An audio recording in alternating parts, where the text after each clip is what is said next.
Hey guys, PIEGUYRULZ here, and welcome to the 25th episode of the recast. If you had a penny for every recast episode, you could change that into a quarter. I am joined, as always, by the most despicable guy I know, MonstersReview. Hey, what's up? And joining us this week, our first new guest in a while, that wascally wabbit, Animat. Hey, what's happening, guys? I am invading another cartoon reviewer's channel. I should have said, what's up, Doc? All you have to do is show a card and say, what's up, Doc? What's up, Doc? So Matt, how are you doing? I'm actually doing very well, thank you. I've actually been working pretty hard on some videos and starting to get into more drawing, so also getting more in touch with my artist side, so it's been going pretty well. Nice. If anyone hasn't seen your channel, could you give like a little summary real quick? Yes, my YouTube channel is Electric Dragon 505. It's been a name that I've kept for many years, but I talk about mainly animation and sometimes Disney as well. I do history videos, I do reviews, and I do all different kinds of stuff. So you can check me out on you can check me out on Electric Dragon 505 on YouTube. I also got social media, Animat 505 on Twitter, Matt Brune Animat on Facebook, and also Electric Dragon Productions on Facebook. So I got all those, so that should be my quick plugs. Cool. Links down in the description. Monsters, what do you do? Do you have a YouTube channel? I do. It's kind of dried up right now. But I'm doing all right. There might be some wild content. There's going to be some wild content next week that I think you all should look forward to. More details on that in the next recast. Oh, actually, considering that this will be posted later on Sunday, can I just mention real quick about a new video that I got? Absolutely. Yeah, this is a video that I did work hard on, and I'm really excited to show you all. It's currently on. You could go check it out.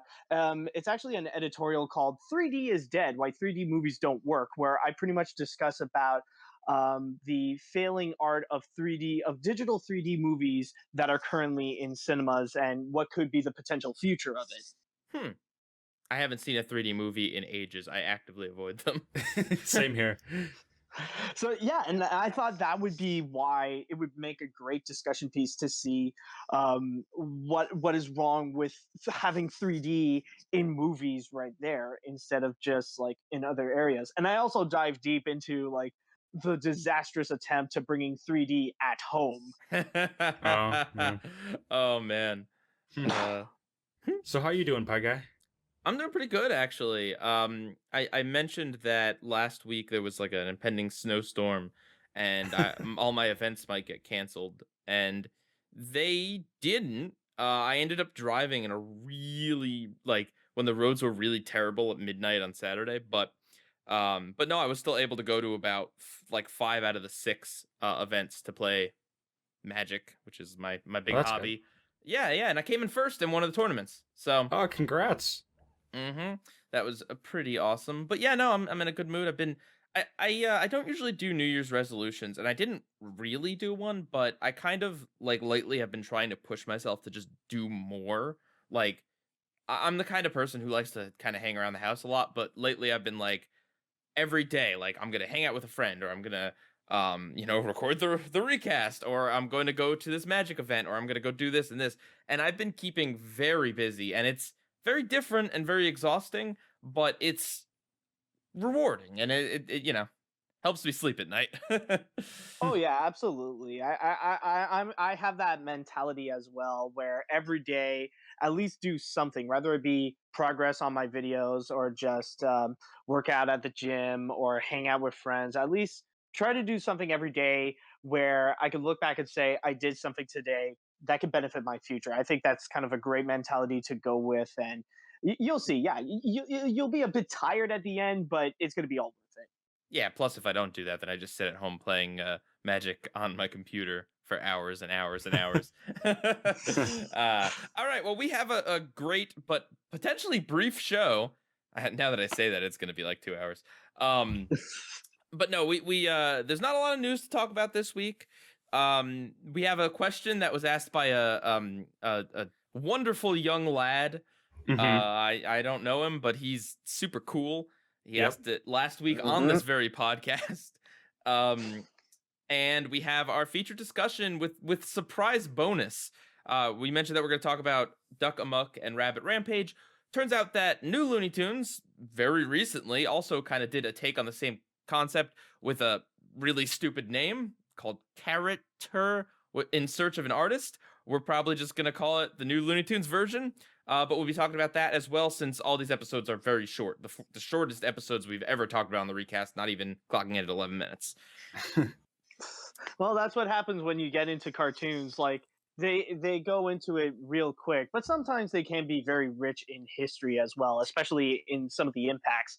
We'll get more into it later, but especially with Duck Amok. Oh yeah, boy, I think that's going to be the longest that we'll be discussing about for sure. I'm so happy we have you on the podcast, Matt, because I mean I grew up watching Looney Tunes quite a bit. Cartoon Network aired it every day or every weekday for like probably a solid decade in there. And then Boomerang aired it, and now it's on the Boomerang app, and they've got DVDs, and like it's out there, and it's on YouTube.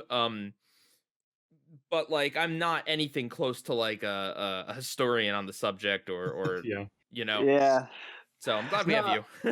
Oh yeah, thanks. No, but I'm like you as well. In Canada, I used to watch it all the time. We used to have like the Bugs Bunny and Tweety show airing literally every day on Teletoon, and that's how I remember growing up with a lot of the post 1948 Looney Tunes cartoons. And since then, one day I decided, let's do animation look back, where I go into the history of Looney Tunes and all the characters and just check out every single one that are very significant and just go from there.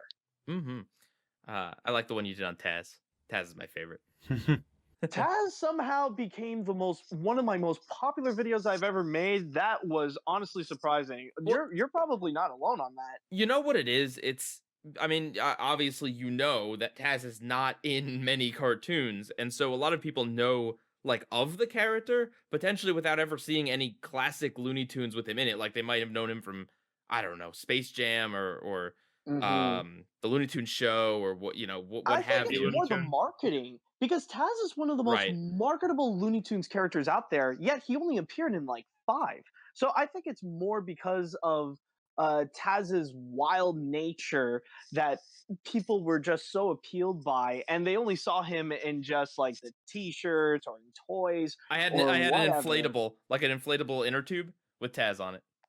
Oh yeah, no, I remember during the time of Space Jam, they actually released a series of VHSs, and with the Taz one, that's pretty much the entire collection. Like all of them are in there, and that's it. All right, so we also have a Discord server. The link is down in the description if you'd like to join and come and leave comments and suggest news articles and questions of the week. And, the recast is an interactive media experience, so we'd love for you to come join us on there. Monsters and I pop on from time to time. We have guests on there as well sometimes, and it's a cool place to be, especially with our community event coming up.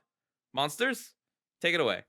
Yep, on February 6th, which is coming up, I believe like 2 weeks from now. 2 weeks from now. Yeah. We'll be talking about Finding Nemo and comparing that to Shark Tale. It's at 8 p.m. Eastern on that night, 5 p.m. Pacific, so check that out. It'll be a YouTube live stream and a lot of fun. Oh, man, Nemo's got no chance, man. Oh, the Shark Slayer all the way, bro. Oh, goodness. You like Will Smith's giant, like, fish lips up in your face all the time in that movie? Oh, God. I mean, what fish do you like having your lips very close to it? I'm actually genuinely excited. Partially because this is going to be our first ever community recast, partially because I get to watch Finding Nemo for the millionth time, and I love Finding Nemo, and partially because I am kind of excited to watch Shark Tale for the first time in my adult life. Oh, no. Yeah. Oh, boy. I saw it as a kid. Have fun with the Jamaican jellyfish. All right. So, yeah, we got that coming up. Please join us for that. Yeah. corrections. Monsters, you had a correction for us? Yeah, so I mean, this is on behalf of Shadow Streak, who we had on last week. He briefly mentioned the Loud House movie that Paramount was supposed to be making, and it turned out that in the last week, Paramount unveiled their slate, and it turns out that the Loud House movie, which was supposed to be released in early 2020, got pulled. So I don't believe that's a thing anymore. Good job, Shadow. Way to get canceled. Way to jinx it. Yeah, a Paramount executive is listening to the recast. That it's like, yeah, no, we can't have this anymore. No, maybe like they just completely forgot about it. It was like, oh yeah, that was a thing. What did we do with it? I think we canned it. All right. Just make sure we fix that on the schedule. All right, we're all good. Thanks, Shadow Sneak. Well, the thing that confuses me about this is it was set for early 2020, which is basically a year from now. So, and a feature film takes a long time to make. Nah. But it depends, though, because we're talking about a movie based on a TV show, and those can often take a little bit shorter. Case in point, you look at Teen Titans Go to the Movies. That one was announced just a year before that film would be released. Yeah, they could have done it in Flash. Would have been Well, fun. right, but I mean, animation still takes a long time. Nah, Oh, it's of easy. course. It's easy. Well, of you course, just but- do it in 2 seconds. It's done. Right. Yeah, it's made out of pixie dust and magic. You ever you like animate the sock puppets in that one app where like everyone's getting grounded and going to their room or whatever? Oh yeah. Oh god. Go animate? Yeah, Is that with what the I'm Go referencing? Animate yeah, the Go Oh Animate. no. Yeah, make your own Family Guy cartoon.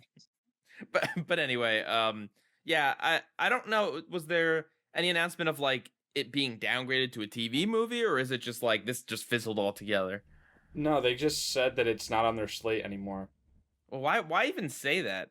I mean, I think it's don't more know. for the concerning fans because you know that if the case would be that it doesn't show up there, you know that Loud House fans would be highly anticipated for it. So of course they're going to ask questions. So it's just in case for those people so that, you know, they don't cause like some kind of PR frenzy with the Loud House fans. Right. Some closure is better than none, and I mean, it's like, you know, I'd rather have them pull it, or at least say that it's not being in production anymore, than do what they did with the Adventure Time movie and just not Yeah. acknowledge it. maybe it's a marketing Yeah. strategy, actually. Maybe it's.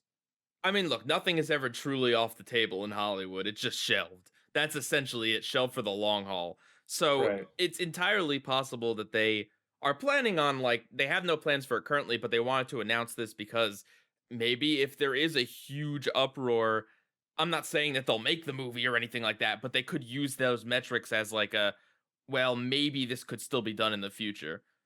Mm-hmm. I'm just Yeah, saying, when it comes to stuff like this, like, yeah, it's nice to think that they'd announce it like for the good of the fans so that they know, but there's always like this angle of what are they getting out of any given PR announcement. Yeah, I see what you mean. I do see like maybe the possibility to test out to see if there really is that much interest to make a Loud House movie, if it's worth investing millions of dollars into, and that maybe they could turn a profit. But I don't know. For me, I feel like okay, it's just like a quick come and gone thing. I mean, we do know that they're working on the SpongeBob movie 3, so maybe if that does well, you know, they'll resurface the idea, or maybe the Loud House movie got canceled so that they can put more of the budget towards that, or who knows. I mean, like we are talking about the future. Like I know, like some people would be too shocked or too scared to even discuss it. But we would also bring up the discussion: would there even be a possibility if in the future there would even be a Loud House to have a Loud House movie? True. I mean, I don't know much about what goes on with the Loud House. I mean, I will say, though, that I feel like this maybe cements further that 2D animation's kind of going down the drain. What do you? Well, I mean, like coming out of Mary Poppins Returns, I don't know if I would agree on that. Hey, Everyone's saying that, though. They're like, oh my god, you guys are all neglecting the fact that Mary Poppins Returns has 2D animation in it. But, like, I'm like, just primarily 2D animated films are, like, pretty don't much a thing of the sleep on past now. Spider-Ham, all right? Listen, he was animated in 2D. I Kinda. don't think so. Not really. It's kind of like Listen, the same kind of illusion of why you know how Lego Movie seems like a stop motion film. Spider Ham seems hand drawn animated. It's kind of like that kind of illusion. mm. At any rate, monsters. Also, you got more announcements about our audio only version. Yeah, so by the time this episode's up, we should have a few more of the first recast episodes on our podcast feed. Just to cement it, thank you to who tweeted at us and said that and confirmed to us that our podcast is indeed on Spotify. We're also available on Google Podcasts, Anchor, and a few other platforms.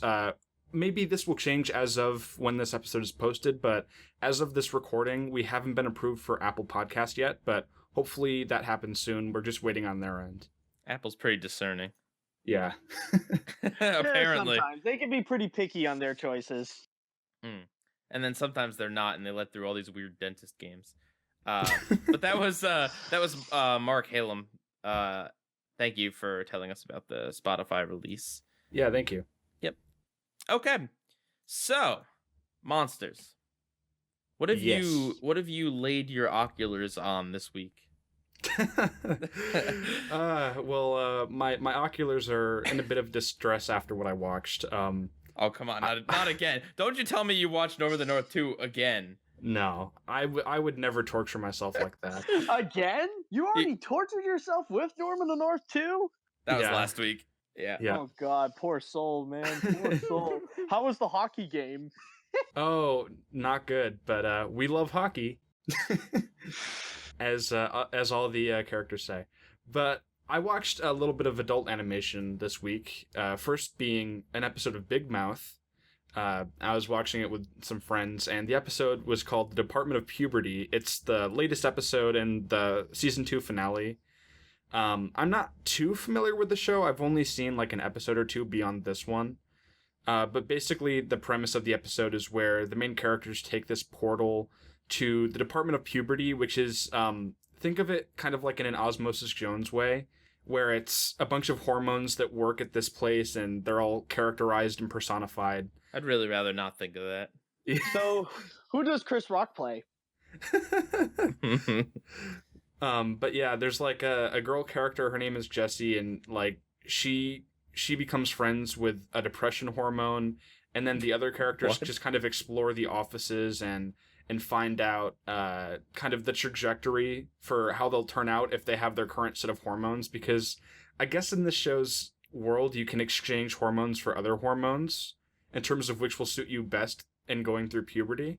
That's really convenient. It is convenient. And I mean, I didn't expect this show to be as lore heavy as it is. And then there's another kid who's back in reality, and he's having an affair with a couch cushion that happens to be a male instead of his pillow, which is a female, and he discusses it with his peers, and it's This is the kind of conversation I had when I was in high school. Right. Yeah. You know, like considering with all the lores that are going into Big Mouth, all I could say is just watch out, Steven Universe, because this one is going to have a lot of legends that people are going to freak out on. So yeah, it's definitely not a good-looking show, but in its defense, I do think that maybe that's partially intentional, just due to the fact that the show is about puberty, and puberty in itself is gross, right? So with the fact that all the characters are so oddly proportioned and ugly looking, I think that might be an attribute that was intentional. But it was funny. I never thought of it that way. Yeah. That's actually kind of clever in a sense, because I remember when the show was revealed and stuff like that, a lot of people were just really going hard and making fun of the character designs, and I was surprised to see that like now Big Mouth is getting a lot more respect as a show, and considered one of the more popular adult animated series, like next to BoJack Horseman in terms of the ones distributed by Netflix. Right, yeah. A lot of people were certainly bombarding the art style, but I do know that, Nick Kroll is behind it, and John Mulaney has some involvement with it too, and I love both of their work a lot. So yeah, like I don't know, man. I mean, the cynical part of me is like with like the general initial response to Big Mouth, and just that like the trailers make this look like just the dumbest, most awful, like bottom of the barrel Family Guy style humor. Yeah. But like I can kind of see, like, I don't know, there's not a lot of shows that kind of dare to cover puberty in like a really gross way. Right. And this is really obscure, but there used to Smosh, the YouTube channel, used to have like a cartoon YouTube channel where they uploaded original animations to it called Shut Up Cartoons. And Shut there was up. yeah, yeah. And there was a show on there called Pubertina. And it was kind of the same idea where this girl named I don't remember if she was called Christina or Pubertina, but like it's this girl and I think it was Bliss Tina, actually. yeah. Or whatever the one from Goons on the Moon was called. Oh, Squidina. Yeah. But yeah, no, I mean the show isn't the most sophisticated thing in the world, but there's a lot of I don't know, I'd say oddball humor and some really bizarre pop culture references that not everyone will get, but people like me will get. Well, do you think it's clever, or is it just Some of like, it's clever, but some of it's also like very obvious just raunch? too. Like, Yeah. which I mean, there's nothing inherently wrong with just like raunchy comedy. Yeah, I mean, like they're like with shows like that, you got to expect that sometimes they got to go and grab the low hanging fruit. So, like when discussing stuff about like puberty or sex, those kinds of jokes are pretty much expected. Right. So what's your takeaway then from watching this really random episode? I mean, it was good. I wouldn't say it was great. I am kind of interested to watch more of the series because since this is the season 2 finale, I don't think the show is too heavy on, plot threads continuing into other episodes, but there's clearly characters that have already been established that they focus on, so I'd be curious to look back and kind of see where they came from. Okay. Speaking of John Mulaney, I did rewatch his Radio City stand-up special. He's super funny. I love John Mulaney. He's Spider-Ham. Cool. Yeah, he was the voice of Spider-Ham, yep. That is true. And I also watched an episode of American Dad. So, like, last week I was half asleep on my couch and I was, like, napping. And I was just flipping through channels and Adult Swim happened to be on. And there was an episode of American Dad I watched called Blonde Ambition. And it's basically where Haley, who's Stan's daughter, dyes her hair blonde because she realizes that blonde girls get more attention and are listened to by men and just people in general. So in order to have people hear her about her thoughts with charity and whatnot, she dyes her hair blonde. And then Stan, who's obviously the main character, and Steve, his son, they move out to a gated community once they get a flyer for it because it's promoted as this dream home in this place called the Hillside Acres, and there's a jacuzzi. And speaking of jacuzzis, there was also an episode of American Dad that I watched a while back where Stan and Francine get like a singing jacuzzi that's voiced by CeeLo Green. So, but I don't think those two really have anything in common. And like I said, I was like half asleep when I watched it, so I don't remember too much, but in general, I will say that I tend to prefer American Dad over Family Guy, just because I think the political commentary and pop culture references are a bit more clever, and I think it's I don't know if the animation is better. I do like the art style a bit more, even though it's basically the same, but I do think it's a bit more sophisticated than Family Guy. Yeah, I mean, I was a fan of American Dad, but I kind of feel like it became a bit flanderized, like Roger and Klaus especially. Like when it kind of became the Roger show at points. I can see that. Yeah. In the same way that like at times Brian and being a political mouthpiece for Seth really kind of got obnoxious in Family Guy. But no, like I do have more respect for American Dad. And actually, I was thinking that might be one not a bad idea to do like a recast on the first episode or the pilot compared to everything else, because I remember it's either the first episode or there's a pilot version of the first episode where like things are really different. Like the character designs are very different. Anyway. Yeah, probably the pilot because pilot like I remember especially with Seth MacFarlane, pilot episodes usually the characters look absolutely different compared to how they are now. Like, oh, what's the wasn't it like a What a Cartoon short that started out with Well, that's more like, in a way, you could say it's more of a spiritual successor. I know exactly which one you're talking about, but yeah, yeah. like those designs, like you could tell who is Peter and who is Brian, but I think it's like he took like Seth MacFarlane took that idea and kind of really twisted in a way to become Family Guy. But even like looking at the Family Guy pilot, it is really like even though it is technically the first episode, I remember it looks way different. Like even Quagmire wasn't even a character yet. Like it was just some random guy. Well, that's one we'll definitely be doing a recast on because they specifically have an episode called Back to the Pilot. But Right. Yeah. That What a Cartoon short, by the way, was called Larry and Steve. Larry and Right. Steve, that was it. And of course, McFarlane worked on Johnny Bravo too, so Yep. he was kind of Yep. like around Cartoon Network at that time, Right. which is just weird to think. Yeah. I haven't seen much American Dad since they switched over to TBS. More or less, not much in general in the past 5 years or so, but no, I mean, if it's on, I'll watch it. Cool. Oh yeah. Matt. Oh, me, stuff that I watch. Well, as you guys probably know, recently the Oscars were announced. And for the first time ever, that I find very interesting is that not just the nominees, but all the people that were in the short list for Best Animated Short, they actually posted their animated short online that you could just check it out for free. So I Really? decided to do a little, yeah, I decided to go and do a little bit of my research, and it's a very interesting mix. There were a lot that I was a bit disappointed that didn't go on. Most namingly, the ones done by DreamWorks Animation. They had two released. One was a computer animated short called Bilby, which is completely set in the outback, and it's more of a Mark Anthony and Pussyfoot style kind of cartoon that.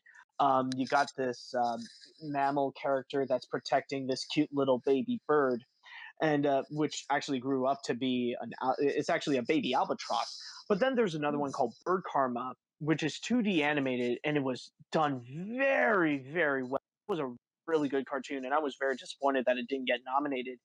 But in terms of the animated shorts that did get nominated, it really is a bit of a mix. I did really like Bao. That was the Oh Pixar yeah. short. Yeah, Seen that was the that one. Pixar. Yeah, of course. I think it's safe to say that everyone did because that's the short that aired before Incredibles 2 and how people got Oh, really freaked. What? oh, sorry. No. Just Yeah, yeah, yeah. you're gonna make It me was talk. the You're gonna make me talk about Incredibles 2 on my podcast too.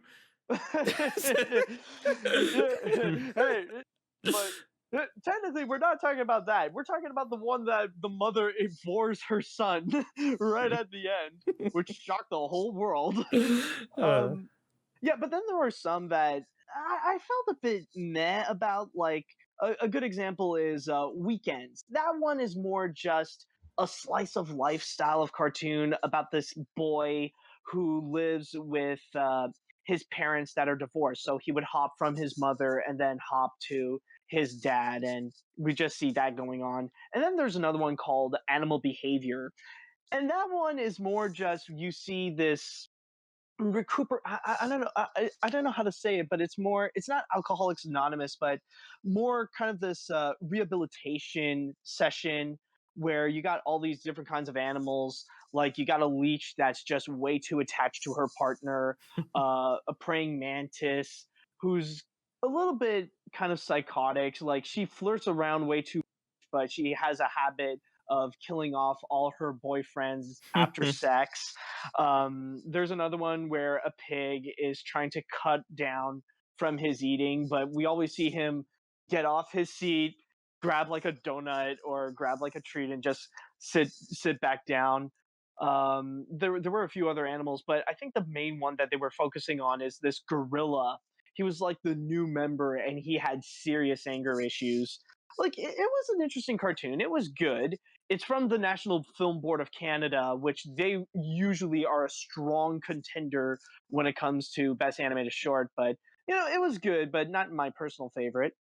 Another one is called Late Afternoon, and that one was actually very sweet. It's from Cartoon Saloon, the same people that actually did The Breadwinner, The Secret of Kells, Song of the Sea. They actually made this animated short, and it's a little bit slice of life as well, but we look into the life of this old lady where she's mostly relaxing at home. We don't know anything. We kind of learn about what's happening at the same time as she is. And she's slowly gaining back her memories, and we see a little bit of her life, starting as a little girl and then growing up as an adult. And then we see her with her daughter. So that one was actually very sweet. Hmm. But my personal favorite of the bunch, and I am so glad that it actually got nominated, is One Small Step. You guys gotta see One Small Step. That is actually one that I even cried at. It was really that good. It's this heartwarming tale. It's from I forgot their names, but I know that this is actually from ex Disney animators, and it even incorporates some very nice art style. But it's the story of this girl who grows up with her father, and we see her journey of wanting to be an astronaut. We see her starting out as a little girl, and like she kind of gets fascinated with stars and space and going on imaginary adventures with her dad going in this box. And we see her with her dad, like his is like she we see her growing up where she would work hard, and up to going to college where she would try her best, and sometimes she would fail but she would keep on pursuing, but her dad is always there to support her throughout the way. But ultimately, One Small Step is pretty much a message about following your dreams and the people who support you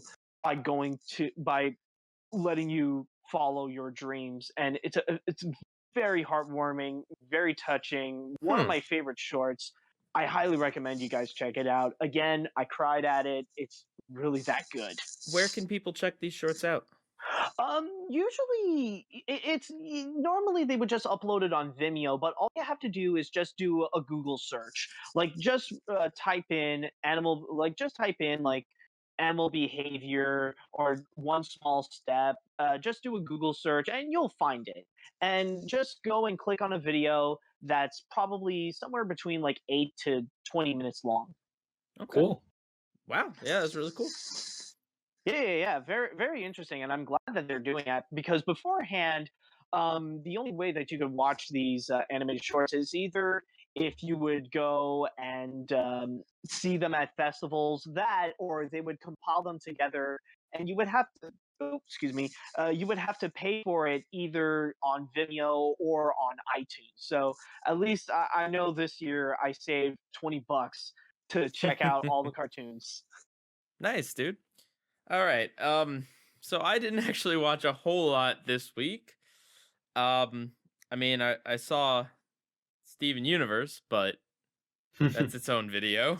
I discussed it with Nintendo. If you haven't checked it out, unfortunately, I uploaded the video on the day that YouTube was being a little wonky, so it didn't get sent to everyone's sub box. Yay. But That's yeah, always fun. yeah, we had a nice long discussion on it. I won't spoil anything right now, but just I have watched it a second time, and I don't know, like having kind of like the full picture of it definitely helps me appreciate a lot of the smaller moments in it.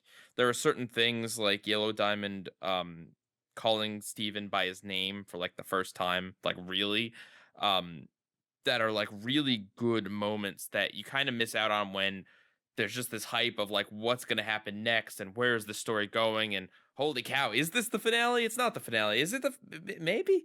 Um so I definitely think that it definitely got better with the second viewing, although there are certain things that it's missing, especially towards the end, certain things they gloss over, or I don't know, montage over, that kind of are more apparent, like certain characters interacting with Steven, it doesn't feel like it's long enough or whatever. I mean, there's more of the show coming, so there's more time to elaborate on it, um but yeah, no, if you weren't super hot on seeing it the first time, maybe check it out a second time, and maybe you'll appreciate some of the smaller things in it that kind of get missed out on when there's big sweeping action and and really, really beautiful animation.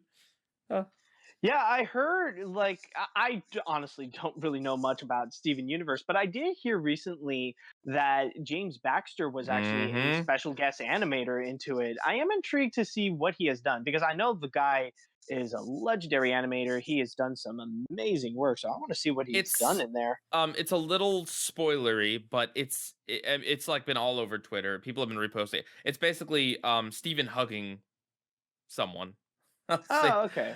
if you look for that, I mean, you'll see like it's the most fluid looking hug you've ever seen. like I don't know I don't think I said it in the discussion. I might have, or I might have been just talking to people after, but just um that bit of Steven Universe, like that little hug that takes up maybe like 20-30 seconds in it, might just be like the best 2D animated thing all year. Like literally we are kind of starved for like really good looking 2D animation because we don't get 2D animated films all that much. And Mary Poppins was last year, so don't anyone come at me with that. I was about to say that technically you said, "Oh, it's the best 2D animation of the year." Well, technically the year has just started. Well, so I said it might go on to be. I don't know, but like I can say that because if there's no 2D animated movies that come out, I really don't think any other show is going to top that. Static Cling? No. If that comes out. Now, this is going to be the part where your comment section is going to be flooded with that Dragon Ball Z movie. Oh, the Broly movie? All right, fine. Yeah. Well, when has anime... Well, no, I won't say that. That's a whole discussion. Yeah. There. Right. That could take up 2 episodes worth. But I'm just saying, it is very well animated. You can definitely tell which part James Baxter worked on, 100%. I mean, the whole thing looks good, but like, there's that moment, and there's another moment in particular when Steven's about to fuse with someone that also looks like it might have been done by him. I also heard that Ian Jones-Cordy came back to work on this episode. Yeah, there were a lot of people that worked on this episode. There were tons and tons of people. And even I don't know about this episode, but like 2 episodes back, Pendleton Ward, Creative Adventure Time, came back to work on Steven Universe, which is just also really like, I don't know, a cool full circle type thing. Right, because Rebecca was working under him. Yeah, it's like a whole cartoon reunion in a way. Yeah, basically. That's what Steven Universe does, brings people together. Mm-hmm. Figuratively and literally.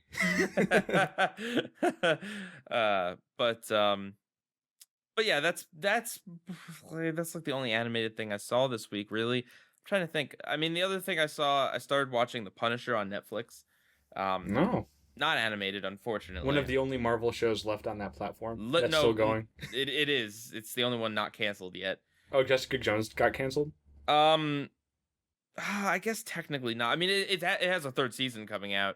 Well, it's either that or I think there might be a few that's going to just move at Disney Plus. So. Daredevil, Luke Cage, and Iron Fist have been canceled. They might come back for Disney Plus, but they have been officially canceled. Okay. They haven't been like put on hiatus or anything like that. Like they've been canned. Now, the actors, at least some of them, like Charlie Cox and William the guy that played Kingpin, they want to come back and reprise their roles, so it's entirely possible. But anyway, Punisher, I'm not that far into it yet. I'm like a third of the way through season. It's like a 13 episode season, and I'm not really liking it as much as I like the first season. There's a lot of like annoying characters in this season. For some reason, they felt the need to give Punisher like a kind of like teenage girl sidekick, and she is very ungrateful for the amount of times that the Punisher saves her. Like, she tries to oh god, she's just really annoying. I don't know if her character gets better, but she's supposed to be like this, like, I don't know, like street punk kid of ambiguous age who looks maybe like 20, maybe 18, I don't know. But she's like a really bad grifter, and she just I don't know, she whines a lot. Like, I hate characters like that. Especially because, like, unfortunately, female characters kind of get stuck in this role a lot, especially in superhero things where they're just kind of like the tag along character that gets captured or that has to be protected by the hero. And it's like, especially because the Netflix Marvelverse has had some really good female characters in it. No, I can imagine that like she would be a massive downgrade compared to someone like Jessica Jones or something.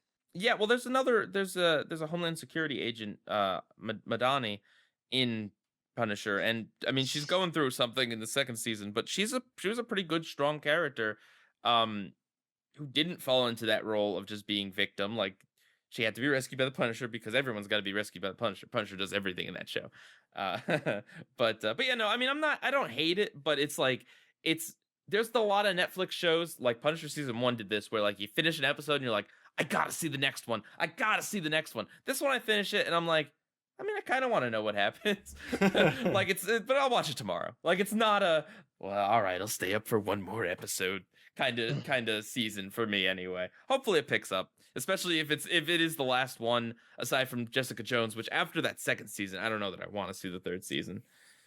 Yeah. But yeah, that's what I've been watching. Pretty soon I'll be watching some. I'll be finishing up Ben 10 Alien Force season 3 for reasons. Ooh, fascinating. Mm-hmm. All right.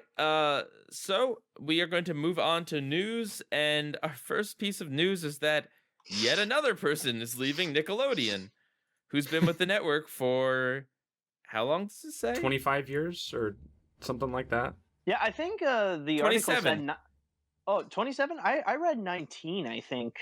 Yeah, no, you're right, Matt. Is 19 years. Other people at Nickelodeon have recently left had been there for 27 years and 20 years respectively. But she's been there for 19 years is nothing to scoff at.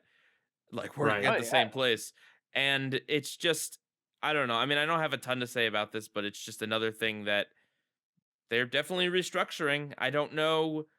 Is this firing of the people that have made the network really stagnant, or is this the network is stagnant so all these people are leaving to try to get better jobs somewhere else? Is it like a chicken or an egg situation? You know what I'm saying?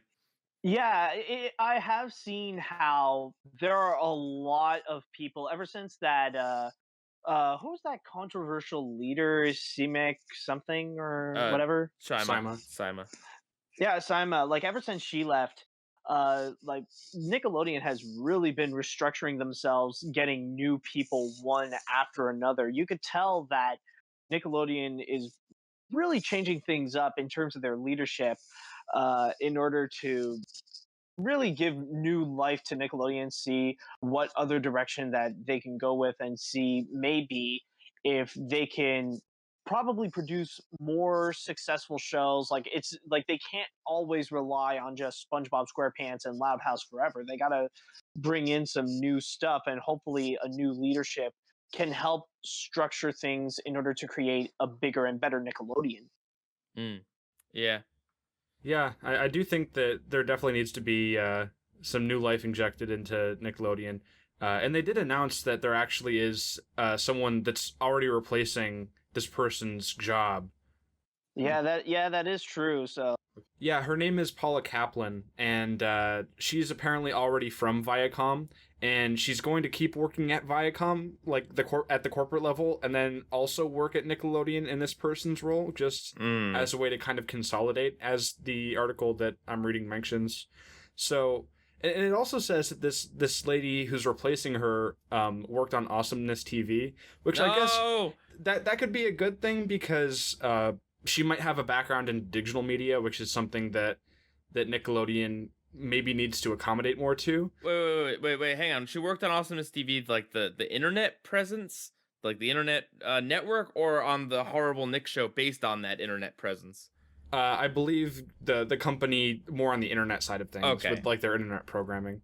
I mean, but with that said, I don't think that their content was the some of the greatest things I've ever seen. Well, the Nick show came from somewhere, like all those sketches and all those quote unquote stars. You guys remember the React show? Oh no! Don't react to that. Oh god. Elders react to this thing. Oh god. All right, But so yeah. yeah, this is like the 8 millionth time we've talked about someone leaving Nick, so I don't really have much else to Yeah, say. it's the same story. Like, And, what else can you add? and speaking of the same story that keeps happening, oh, The Simpsons. You like Oh that crap. transition? Yeah. Speaking of which, oh no, what did Apu do now? No, Oh no, is no, it not Apu? no. This is the every other year event of, well, The Simpsons have to be renewed. Let's do it. The thing that's mixing it up this time is the fact that this is the first time that The Simpsons will be renewed or discussed to be renewed with Disney at the helm of Fox.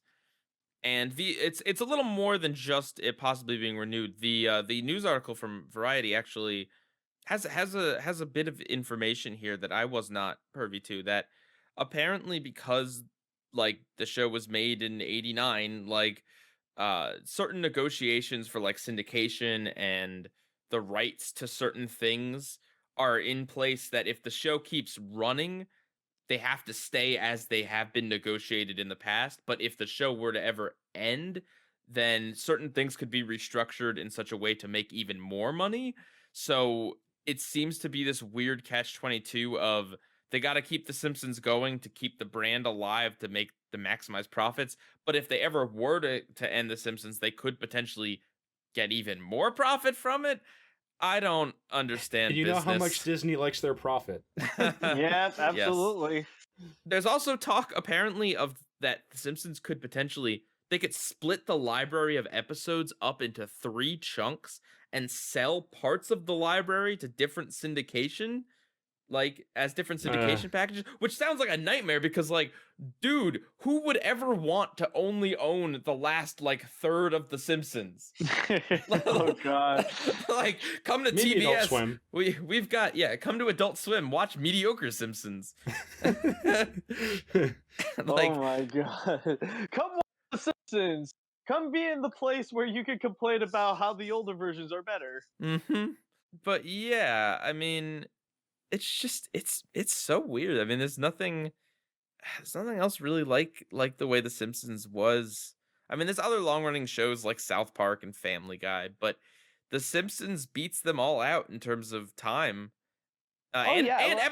and episode count, because South Park only does 10 a year, like, and they've been doing that for ages now. So even though the South Park's been running for a very long time, it doesn't have anywhere near the insane like 25 episodes a season for 30 stinking seasons that The Simpsons has.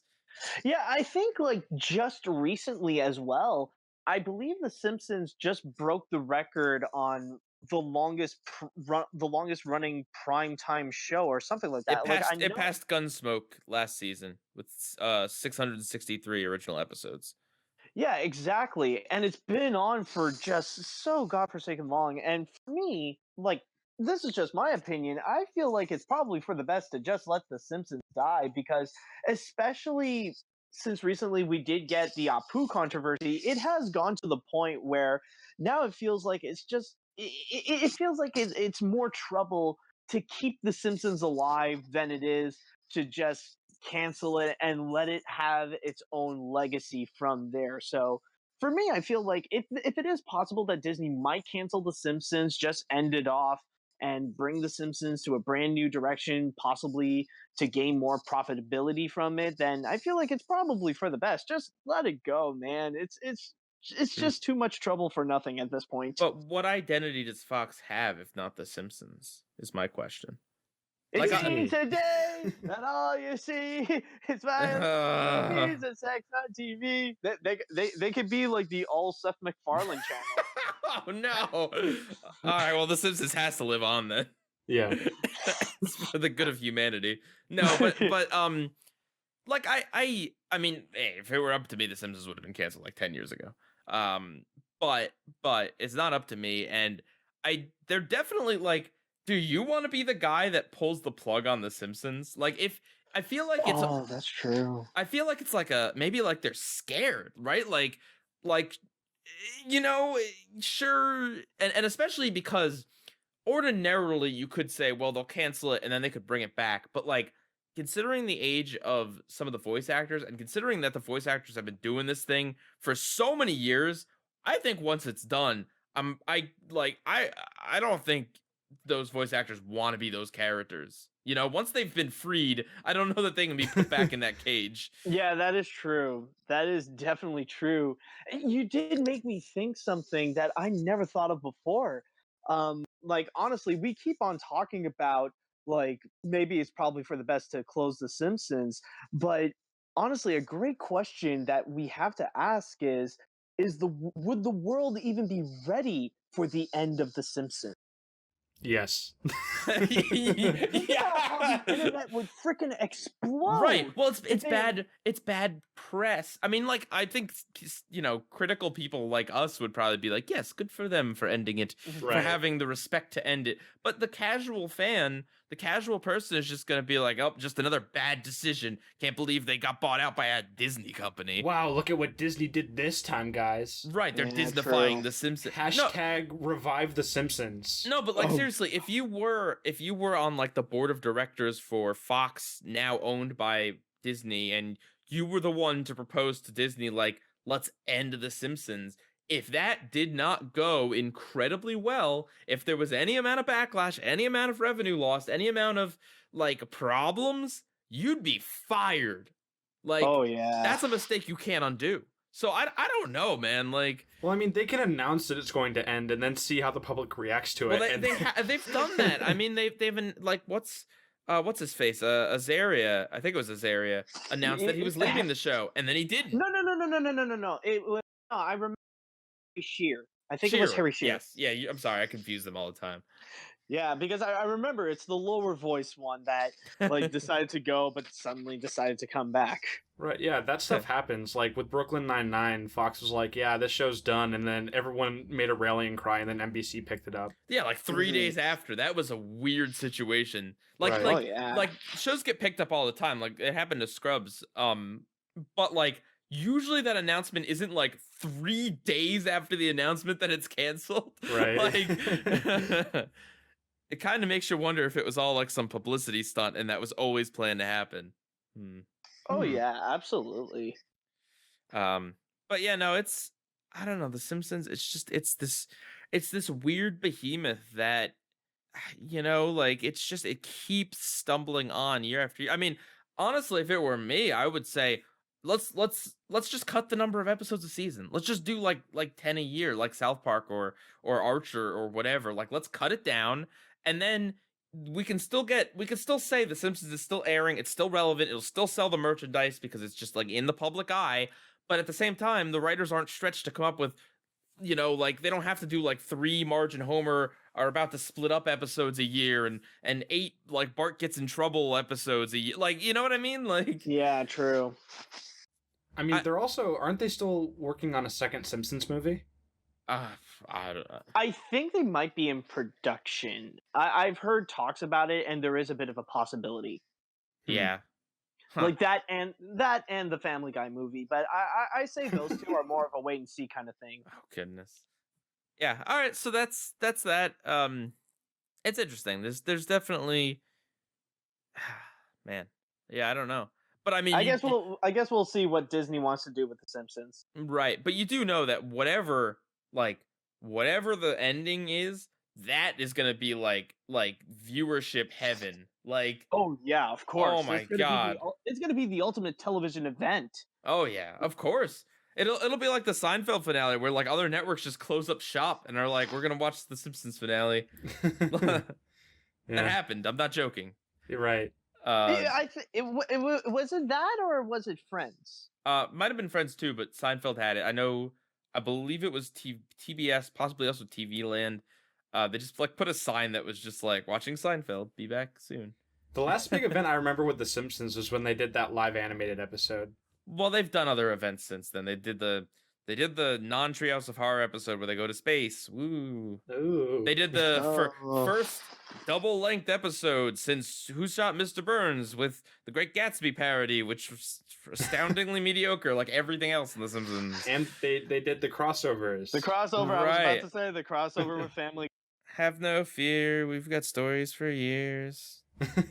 Like, Marge becomes a robot. They didn't do that one yet. They're gonna get to it, I bet. Okay. Actually, Oh wait.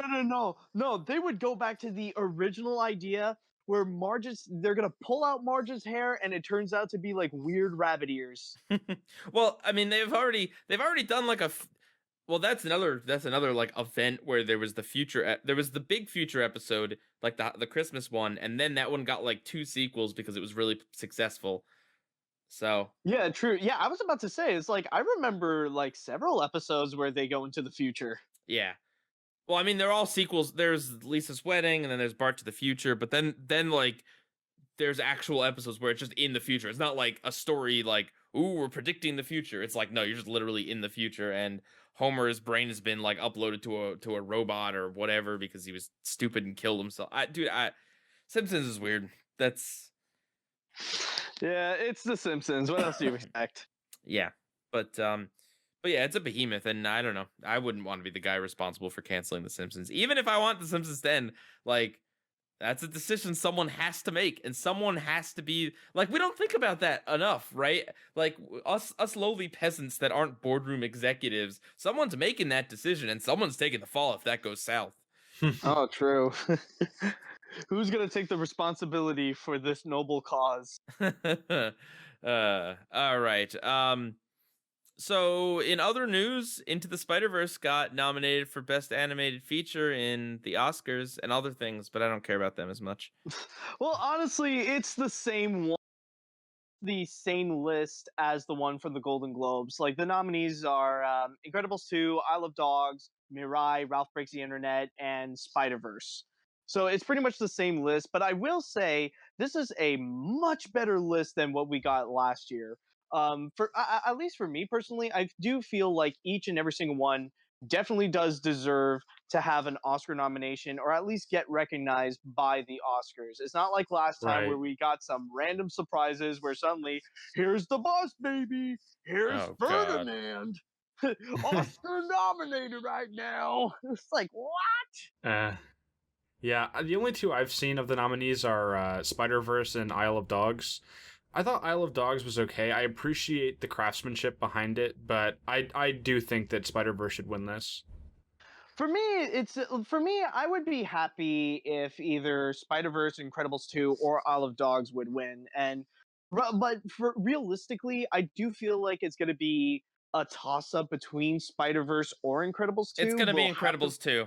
I know the way these things work. It's The gonna Academy be loves Incredibles 2. Pixar. It's like or Isle of Dogs. I don't know. I feel like they always pick like the snootiest option. I don't know. I do feel I don't know. Isle Pixar of wins Dogs- like 8 times out of 10. Except for when But, Boss yeah. Baby wins. Just make that sudden twist. Is Isle of Dogs supposed to sound like I love dogs when you Yes. say it? Is that the I never thought of that. am but I I just think that is- realizing yeah. like was that obvious? Yeah. I think that is Yeah. supposed to be the Okay. thing. Okay. Mhm. I never saw it. It looked good, but It's for me at least. It's very good. Like I actually put it as my #1 best animated film of the year. It's a controversial choice because it's not Spider-Verse, but I really do appreciate, especially in this day and age when there are so many sequels and adaptations of stuff, that we did actually get not only something that is original, but something that's very well done. very Yeah. true. I did think it was a little boring. And I do prefer Fantastic Mr. Fox, although that is an adaptation. Yeah. Well, I mean, it is Wes Anderson.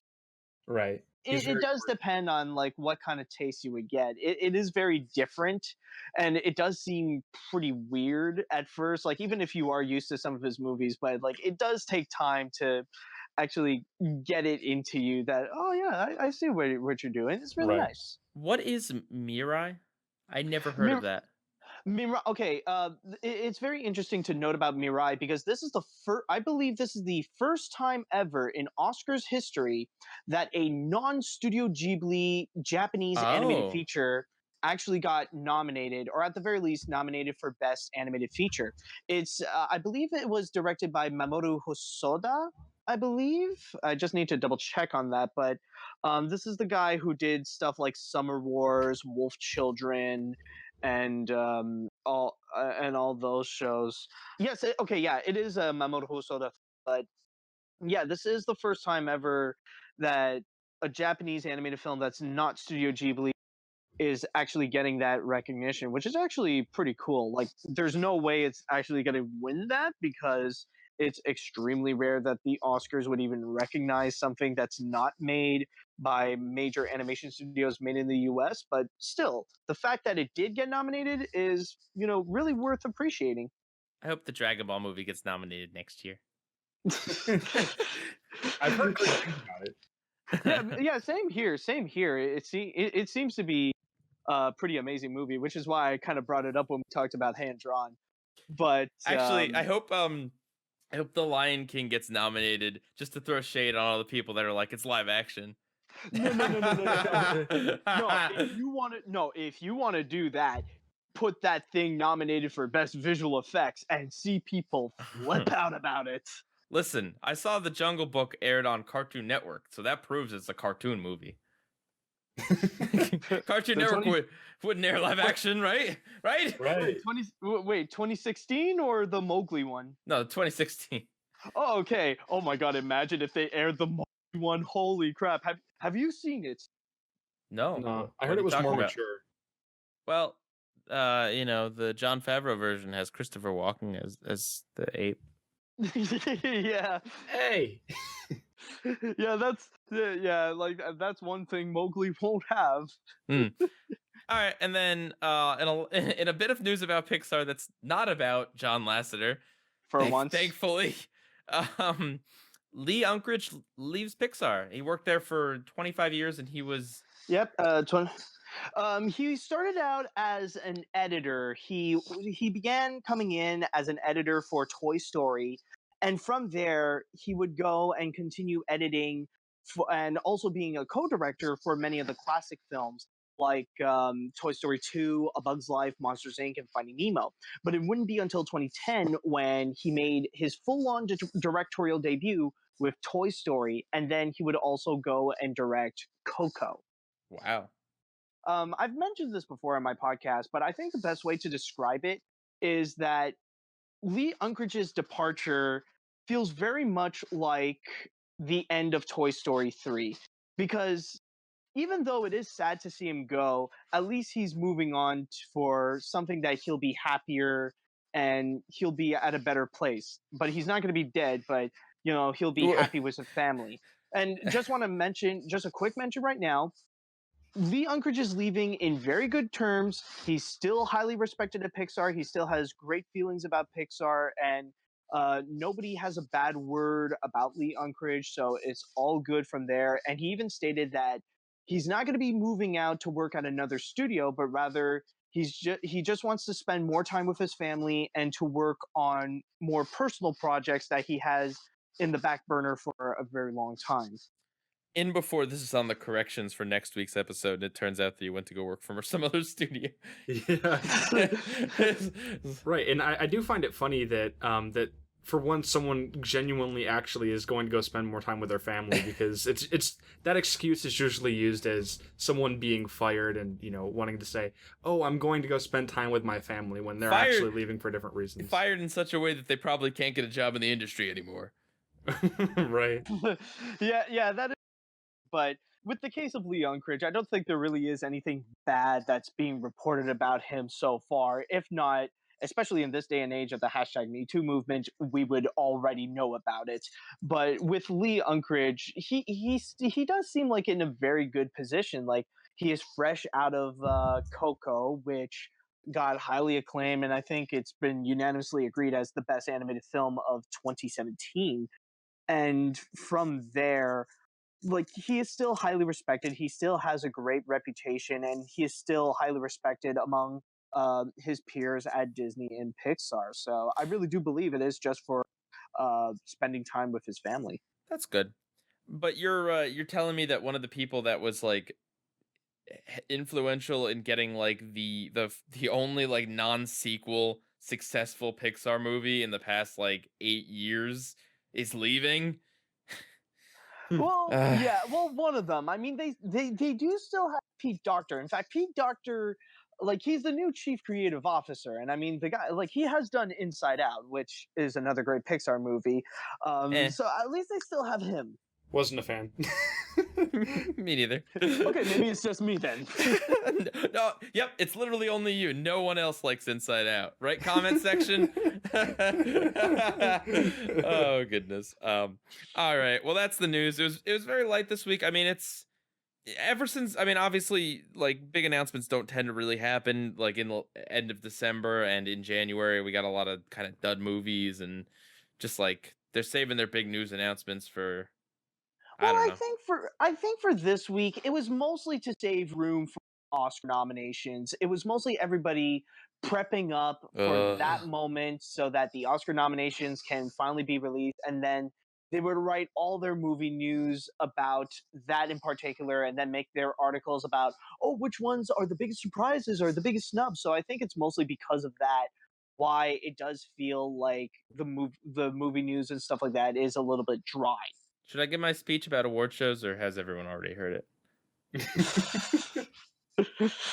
I don't know. All right. I don't like award shows. There's the short version. Anyway, moving on to the question of the week. All right. Now, this is a question. I told you, the audience, to ask this question, to remind us to put it in for this week. I bequeathed it as the king of this podcast. I don't know what I'm talking about. No, but I asked someone to ask that question, and no one asked that question, so I'm going to have to quote myself on this question, but... The great YouTuber PIEGUYRULZ asks... Yeah. What franchise would you like to be given the Venom treatment, where a supporting or a tertiary villain, or it could just be another character, gets their own movie, without, like, the main character? And bonus points if it's, like the less sensical it is, because it's like Venom, a part of the reason why Venom is like look, there's been like, you know, the Catwoman movie and the Elektra movie, both awful movies, but those movies kind of like Elektra. Oh, Elektra. Oh, I was thinking Electro, like the Spider-Man villains. No, but those kind of like made, well, those didn't make sense, but they're not like, here, let's take a character that needs to be tied to the hero for him to really kind of make sense, like Venom. So yeah, monsters. Yeah, true. What's your answer? Usually I'm not a fan of this idea because a lot of the time the side characters aren't as compelling and usually need like the main characters to... Is this foreshadowing? Quite possibly. But yeah, they usually need the main characters to kind of be balanced out.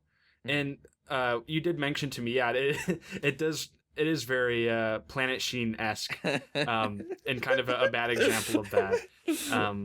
The only example I could really think of, because I was thinking like let's say for example Ed and Eddie. I don't think I'd enjoy a show that was only on Ed, because I don't know, I feel like you need that troupe, right? Well, you need that. You need like that whole cast. Like, I don't think that show works if you remove even one of those characters. Exactly. But my answer is a show that's centered around Number 5 from Kids Next Door. And this was tough to kind of decide, because I do think that one of the best elements... Hang on, she's a main character of the show. Like technically the rule is that you need like a villain to make this. Oh, it doesn't have to be villain, but it can't be a main, like, it can't be a main character. That's just a spin-off. That's not a Venom spin-off. Like you could say the delightful children down on what was it? Down the lane. The delightful the delightful children down the lane. Yeah, that'd be a good one. Not Number 5. Right. How about give Count Spankula his own series? Give him a gritty Netflix series where he goes to jail. Oh God. Well, in that case, I'd say like maybe like Sticky Beard. Like, I feel like he'd have a cool show. Just kind of like the adventures of Sticky Beard off on, you know, going around in his giant ship stealing candy. That would be awful. I love it. Oh God. Yes. Right. Well, right. I was gonna say, when I originally said Number 5, I was thinking like one of the best aspects of the show, I think, is just, you know, the expanded organization of the Kids Next Door and seeing all these different factors. But my favorite episodes from the original, or at least some of the better ones in my opinion, were the solo adventures with Abby. So Hmm. Okay. Okay, that sounds interesting. My example, my idea that even though I made the question last week, I'm only just thinking about it now. Um, the Cabbage Merchant from Avatar. Give him his Oh give my him his god, own movie or yes. show, and My just like, cabbages. but like make My it. god, But he's like a serious cabbage salesman, and like his wife died. Like he's got this tragic backstory, yes. but like every time he sees the gang, that's like the most reactionary he is in the whole like thing. And you don't see the gang in the movie. You just see like this like whip of air that like knocks the cabbages over, and it turns out like that was like his last cabbage supply, and like he's gonna have to go deal with like the mafia to get enough funds to purchase more cabbages for sale. Like like just this gritty cabbage merchant story. So basically, what you're asking is go like make a Tale of Bossing Say for the Cabbage Guy. That's what you Sure, want. but a theatrical movie. Now that you mention Avatar, I feel like Jet would be cool. Because he was like an anti-hero, and he kind of has mystique to him. There's been Peter Pan movies. You know what could, but you know what could kind of work with the Cabbage Guy is trying to make something between Avatar and Korra, where because like in the Legend of Korra, he did have a cameo where like he Yeah, he the runs like Cabbage a whole Corp. freaking yeah, he has like a whole freaking empire. Like, see the transition of where he went from Avatar: The Last Airbender to Korra. See his success story. Maybe the movie starts with like the last time the cabbages get destroyed, and he's like, you know what? I'm done with cabbages forever. And there's like a voiceover. It's like, this is how I got out of the cabbage business and got into the cabbage industry. Yeah. This is like a ridiculous question. Just like throwing this out there. I don't expect the replies to be like serious. So Yeah, that is true. All right, now if I can go, you know, I was thinking like Maleficent would make a great movie, but Disney apparently really screwed that up. no, no, but I did think long and hard about it, and you know, there was one that I thought about. You know, you don't have to take this seriously, but this would really make something interesting. Mhm. Pete, like Pete from the Mickey Mouse cartoons. Like Oh. either give him like his own show or make like a movie about him, but you know, there's a like with Pete, it's a character you don't really think about, but you got to keep in mind that Pete is literally the oldest Disney character that's still alive today, older than Oswald the Lucky Rabbit. So there's a Really? lot of there's a lot of material that you can actually work with the guy. So honestly, with Pete, like you can have some material that you can do with him. So, like my answer would be like do something with Pete and just Pete. Pete and Pete. That's a really interesting answer. I kind of well, I'll be honest with you. I mean, I don't think I watched much of Goof Troop, but like with the Goofy movies, I remember like his character and like how awful a father he was and how like good a foil he was to Goofy, more than I remember like Goofy in those movies. Like he's really memorable from that franchise. You know, the irony is that like with Goof Troop and a Goofy movie, like you could say like how much of a bad father or how much of a bad guy he is, but it's like that's the nicest that he has ever been, though. Well, because they made him like they sitcomized him. Yeah, that is true. That is definitely true. They gave him the nice calm touch. So instead of like, you know, kidnapping Minnie or whatever, he just now like neglects his son. Too real. Yeah. That went dark quickly. Yeah. Let's Alright. see. I'm trying to think of another ridiculous example. Bulby Stroganovsky. Oh God. Dude, I mean, I think people have already written the main theme of what a Bulby show would be. Slap, slap, slap, slap, slap, slap, slap, slap. Hey, slap, listen. slap, slap. Planet Bulby would make about as much sense as Planet Sheen. Perhaps Probably a little more. It probably would be funnier too, because at Right. least I feel like it'd be more esoteric than just monkey, monkey, doggy, doggy, whatever he says Monkey, in the monkey, doggy, translation. doggy, bop. I'd how about if we're sticking to Jimmy Neutron, how about like Beautiful Gorgeous? Oh, the spy girl? Yeah. Yeah. I don't know what you do. I don't know. Oh man, it's been far too long to about Beautiful Gorgeous. Like she sounds familiar, but I don't really recall any of. I don't recall much of the episodes. Jet Fusion almost married her. Yeah. Interesting. No, oh my god. If Hmm? we're talking about Jimmy Neutron, there's only one character who deserves his own show. We need to give it to Jimmy's dad. Oh God. Are we gonna get? Is it like an origin story? Do we get an episode with him sitting on the banana? Yes. Yeah, we figure my out why he God. has a fascination with ducks. Oh my. And it's like really, Step aside, because this is my show now. it's really dark. Like his dad was like a costume character at Retroland, or like the whatever came before Retroland, and he died in like a tragic accident. Oh, yeah, give him the gritty origin. Yes, yes. Well, that's the thing. If we're giving something the Venom treatment, then it has to go from like kind of gritty to like really goofy on a dime. Like, Oh my god! Or just make a Venom style movie. Have it Mhm. star Jimmy Neutron, but the symbiote, or no, the symbiote. Sorry, Mhm. like the symbiote is Jimmy's dad. What? So like Jimmy Neutron, Jimmy Neutron, like he puts on the costume and suddenly becomes Jimmy's dad. All right. Well, with all this talk of Jimmy Neutron, it's time to finally announce what our plan is for next week. Oh, this is gonna be fun. Monsters, would you like to take it away? Yes, I would gladly like to take this away. So, next week on the recast, we're going to be comparing the episode Crime Scene Investigation from Jimmy Neutron, The Adventures of Jimmy Neutron Boy Genius, and He Went Hadaway from Planet Sheen. Oh God! Which is ironically like one of the few episodes that doesn't have a Sheen pun in it, and Crime Scene Investigation is like the only episode of Jimmy Neutron that has a Sheen pun. So in Right. the title, so that's weird. But both episodes are about a character missing something and other characters going on a caper, a sleuthing caper to find that object. And Sheen is central to both of them. Yes. So tune in next episode where we will have the special guest Ultra Lord. No, we're gonna have Moppy, Monsters' alien relative. Yeah. Yeah, You're- so it's like me, but not quite. Right. It's almost like you're just hearing monsters talk to me, but like half the time it'll be just the alien version.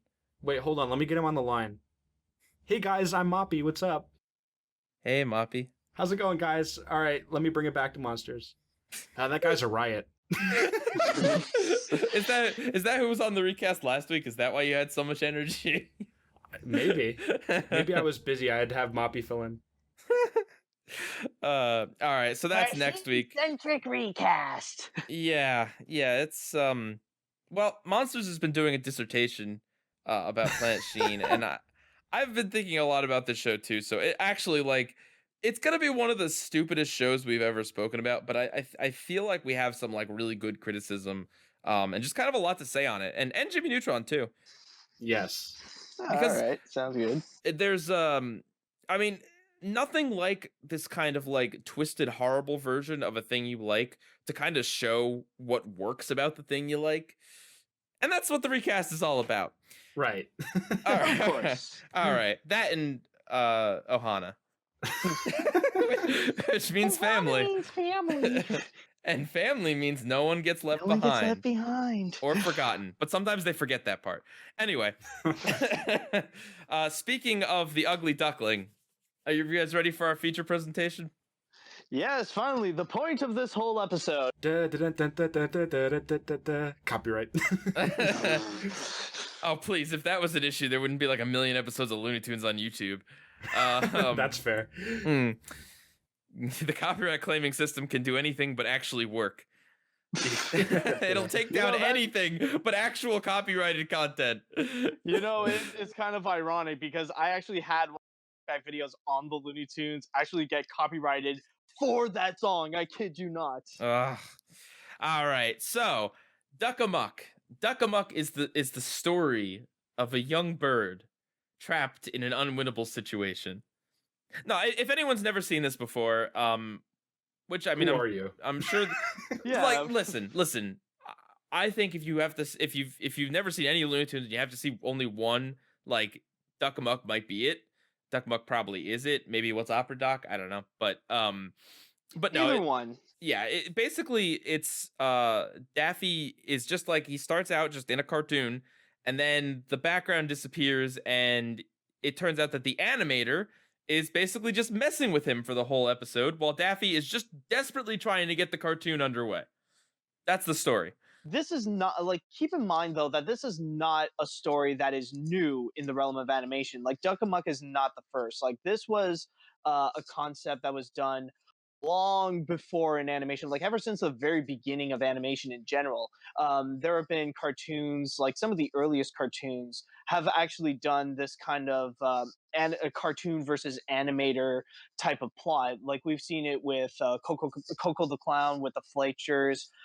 There was also Bosco, the first Looney Tunes star, and a few others. I think even Walt Disney might have done a few as well. But with Duck Amuck, it's probably the most notable of them all. And this was the 50s. Just to put it in reference, I believe they said it was, or I read that it was made in 51 but aired in 53. Mm-hmm. Yes. And like, I mean, especially like now, the idea of, well, okay, so the idea of like fourth wall breaks, that's like always been in cartoons. Like that's you know, a character pulling aside and being like, yeah, isn't he screwy, ain't it? Like that's always been, but I don't know, like a character talking essentially to the audience for the whole thing without any other characters aside from a pencil, and the ending.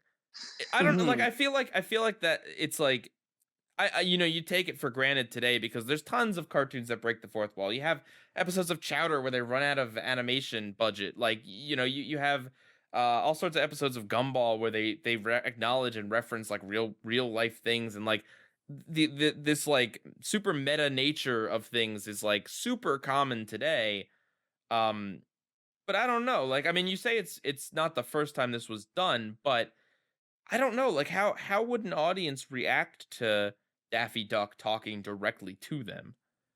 Yeah, and to continue on what I mean, like first that actually did this type of cartoon where the cartoon character is mostly just battling it out with the animator. This is definitely the most noteworthy and definitely the most revolutionary, mainly because number one, like the examples that I pointed out, like that was done like back literally in the 1920s and even in the late 1910s. I don't think it really has been explored during that era of cartoons in the 1950s. And during the 1950s, that was the time when the Looney Tunes really established themselves for who they are. This is when it was completely ruled by Friz Freeling, by Bob McKimson, and the creator of the cartoon, Chuck Jones. Mhm. So this is when we recognize the characters, and especially this is one of the first times where it was used with a character that we are all familiar with and with a character that we all know, which in this case is Daffy Duck. And Daffy is usually a character that we're pretty much used to seeing in his cartoons always kind of get his comeuppance in a way, where he would often get outsmarted in whatever scenario he would be, whether it be when he would be teamed up with Porky Pig or when he would be up against Bugs Bunny, like in the Bugs Bunny, Elmer Fudd, and Daffy Duck trilogy. So from there, there's already this Looney Tunes formula, there's already this Daffy formula, and with Duck Amuck, it just works. Not only with the creative gags that they could think up with Daffy Duck in just messing around with all different elements of cartoons, but just with Daffy Duck's reaction, with all the different ways that he would find himself, with the way that the animator would screw up Daffy Duck, whether it be changing him up, changing his style, erasing whatever he has, or replacing whatever voice that he would have. It's just everything about it works. And not only in an animation level where the creativity was put up to the max, but also in a comedy level where the pacing, it just nails it every time, where it's just gag after gag after gag, and each one of them is flat out hilarious. I feel like it like with any given medium, it's only a matter of time before that medium turns like a critical eye on itself or turns a self-referential eye. And it's not even just that like Daffy is breaking the fourth wall, it's that specifically in the short, like it calls attention to here's what it's like if we turn off the sound. Here's what it's like if we give him a weird sound effect voice. Here's what it's like if we make the screen really small. Um it does more than just specifically like it. I don't know. It's a cartoon about making cartoons and the elements that go into it, and I feel like like it's surprising that it happened in the 50s and not like later, because it takes a certain level of. I'm not saying you need to know about how cartoons are made or anything to really appreciate it or to understand it, but like it does take a level of there had to have been an established trend, and you have to feel confident enough that your audience is aware enough of the established trend and of how like the general nature of cartoons, backgrounds and foregrounds and all sorts of stuff like that in order for it to really play to its full potential. Yeah, and I think you just nailed on the head about one important element that really launched Duck Amuck to become one of the most beloved and greatest cartoons of them all is actually when it was released, the timing of it. Because the thing is that with Duck Amuck, it was released back in the 50s. And during the 1950s, that was actually the period of cartoons when animation began to be a lot more experimental, especially with studios like UPA and at some points as well with Disney, with Ward Kimball taking charge. That was when cartoons, they decided to go less with a realistic style. They don't want to follow the Disney formula and decided they're going to go completely abstract, where the designs don't have to be so detailed. They can just minimize the designs. They don't have to follow the twos and the ones. They don't have to make the movements really fluid. Everything was very experimental. It was very abstract, and it really reshaped the definition of what it means to be cartoony.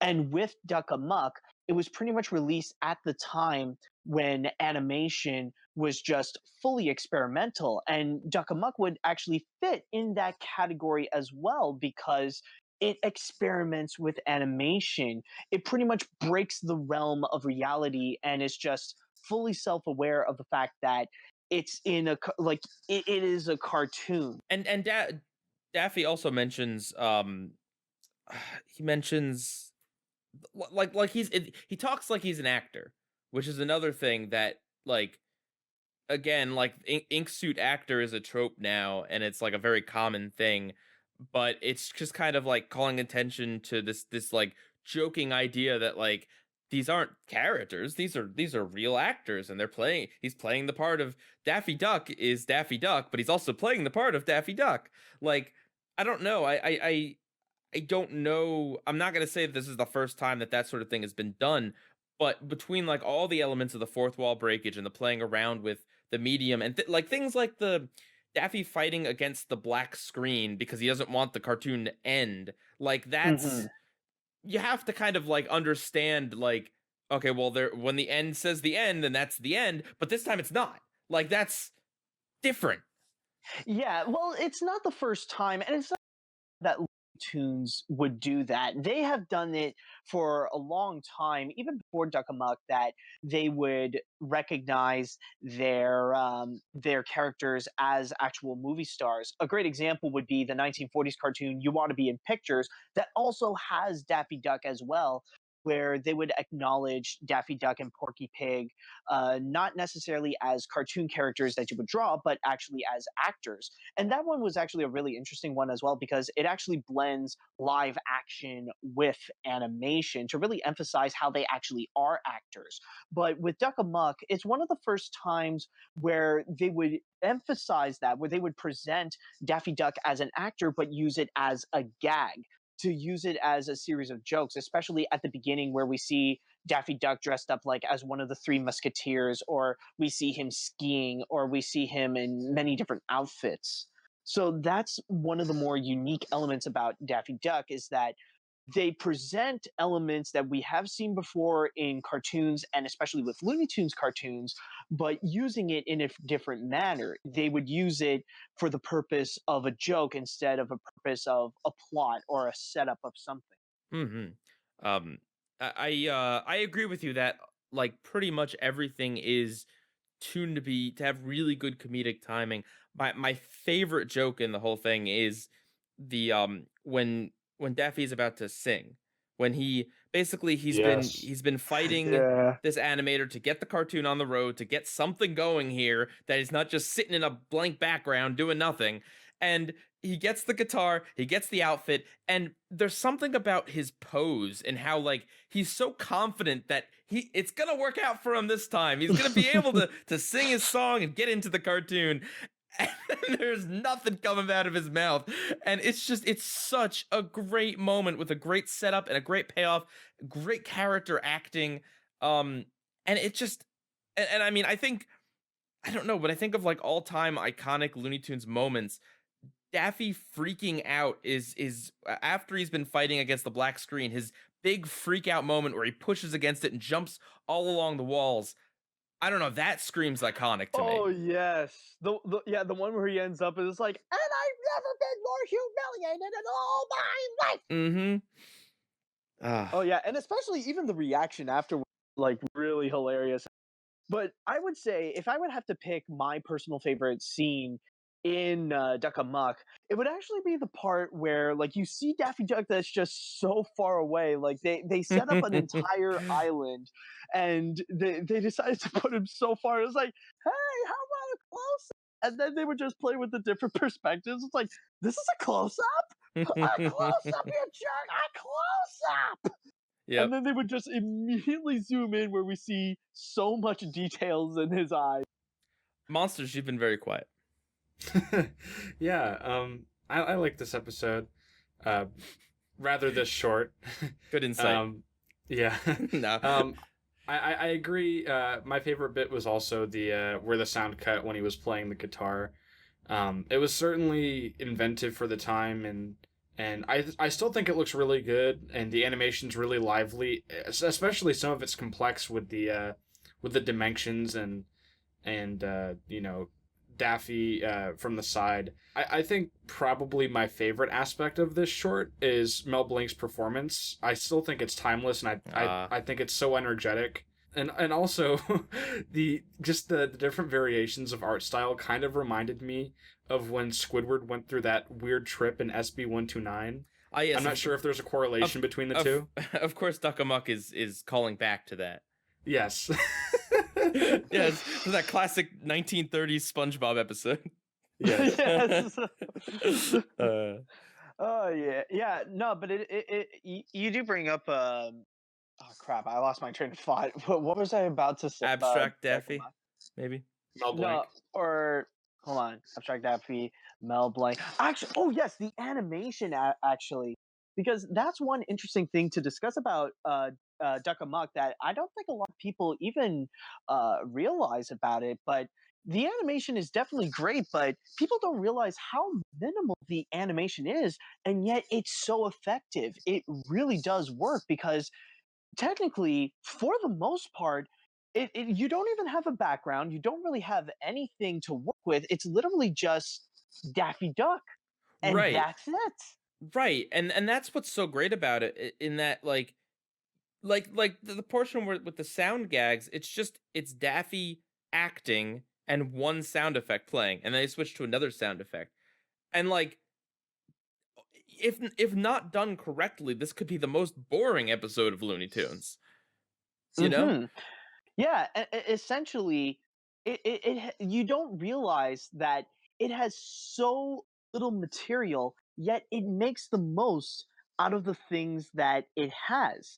And like just separating one little element from another, like just the sound or just how Daffy is drawn or the background, just playing with these little things, just go one little piece at a time to work on the comedy of that, and it just really works. It really is the kind of cartoon that really made the most out of what little materials that they actually have. And I mean, like, if this is not my favorite Looney Tunes short, which it probably is, it's certainly my favorite Daffy short. Oh Like, yeah, hands down. it, and because that's it. And I mean, we'll talk about this in a moment when we move on to Rabbit Rampage, because there's certainly a comparison to be made. But it really is Daffy's personality that is so well suited to this sort of idea that throwing a different character in there, it doesn't. You need to have a character who's exasperated easily. You know, Yeah. and that's Daffy. And but like you gotta commend him, man. He tries. He tries to get the cartoon underway. He's trying his best. Yeah, exactly. You basically that you're used to seeing him as the star, but would be funny enough to see the kind of reactions when you just mess him up a little, like when you just try to mess You him ruffle his a feathers. little. Yeah, exactly.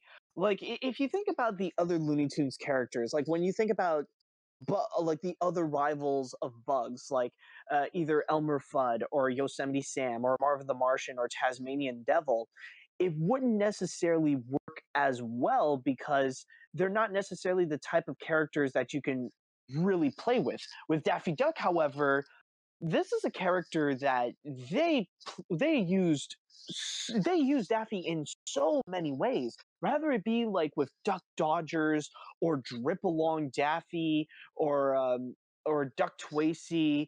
Like they literally treat Daffy Duck as an actor, and in a way, he's like a canvas where they just use him in so many different ways, and yet he does have a personality of his own to recognize that no matter which character he plays, you know that it is Daffy.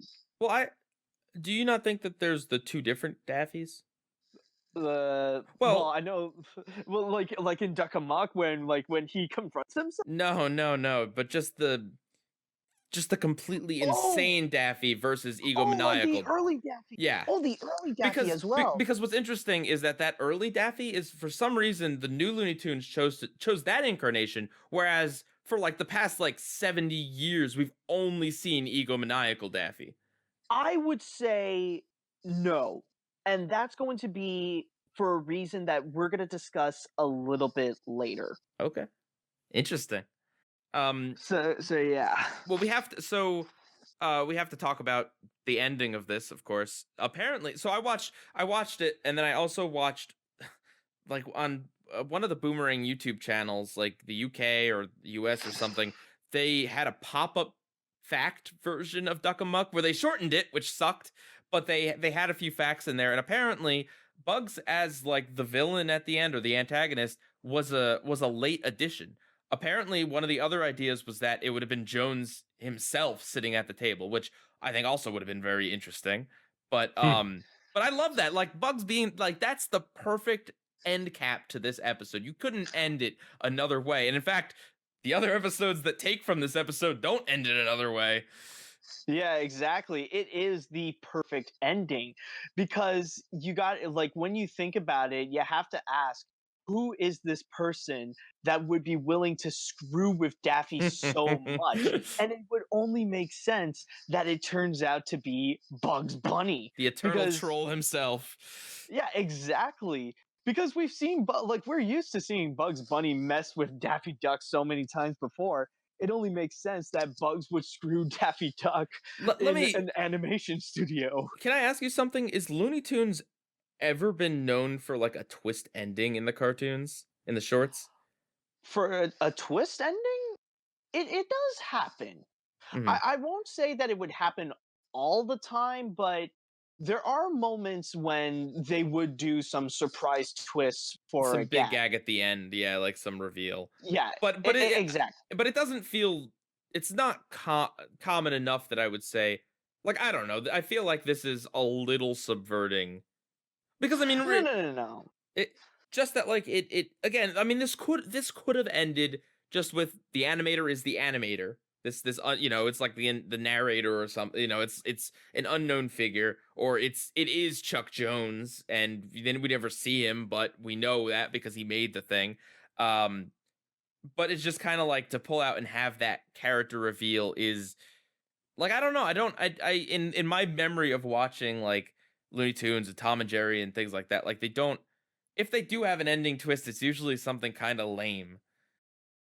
Yeah, it is like the endings are not usually recording or something, but um this one, yeah, you do bring up a good point that this is one of the very few Looney Tunes cartoons where it is like a sudden ending that you don't expect, because Bugs Bunny never appeared in anything Duck Amuck only until right at the end. But Mhm. since we're all familiar with these characters, we're familiar with Daffy Duck, we're familiar with with Bugs Bunny. That's where it does work. It's mostly the kind of because I think the big difference is that when you think about the other cartoons, they actually have something that Duck Amuck doesn't really have, which is a plot. And It has like characters that aren't yeah, that it aren't has a literally plot. just Daffy. Yeah, yeah, like the others, they have a narrative. They have a story and other characters that they have to follow. There is a baseline where they have to follow its own rules. Duck Amuck doesn't have any rules. It really is the kind of cartoon where you do have to expect the unexpected. So of The scripts course, were like rejected. yeah, exactly, exactly.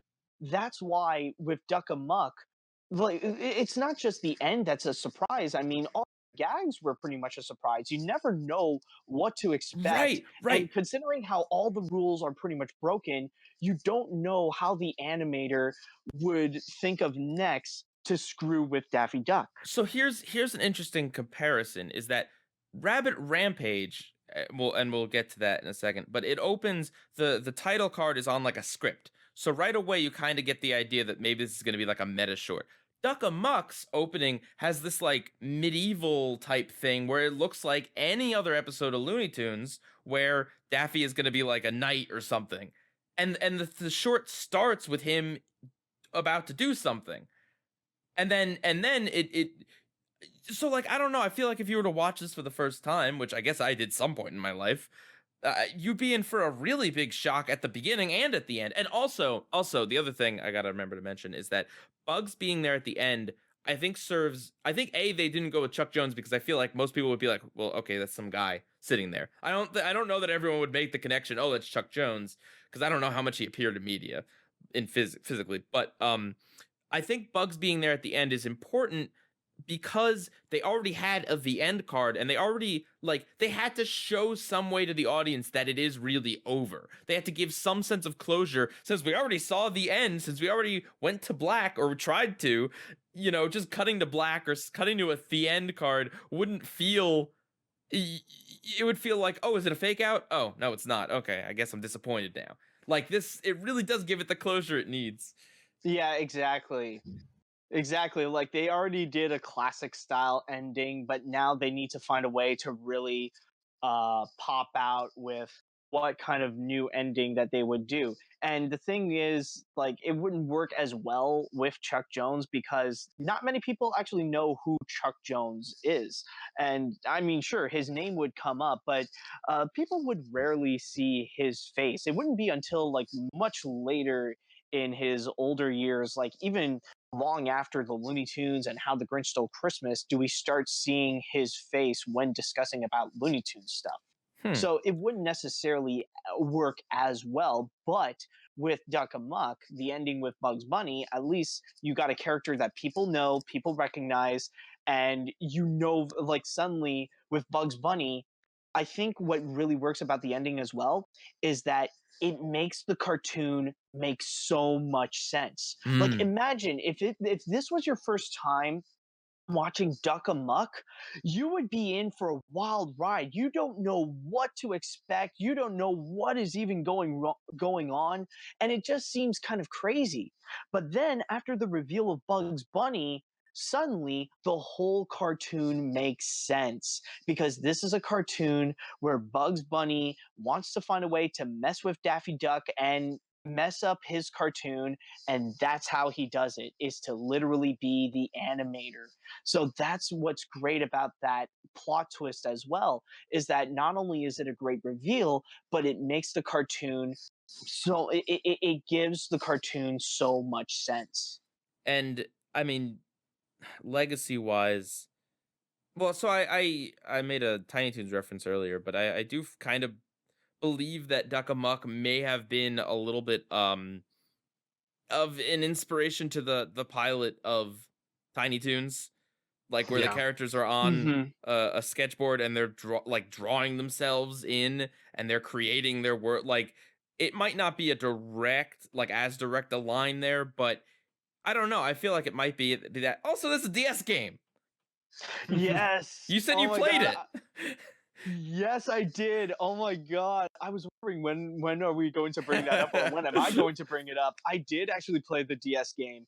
What it is basically is just a series of mini games where the main menu is just Daffy Duck on a screen, like just a regular screen, but you just play a variety of different mini games. And like I remember back then, like maybe it's just because I was much younger and I was just happy to have like a Looney Tunes game, but like it was actually kind of fun. It was actually pretty enjoyable to play the different mini games. Like you do actually get points. There is a purpose to some of them, but it actually is kind of fun for just a little game. It's not necessarily like as big as a Mario or a Super Smash game, but just for like a fun little game to play on the side that you buy for like $20, it's actually pretty good.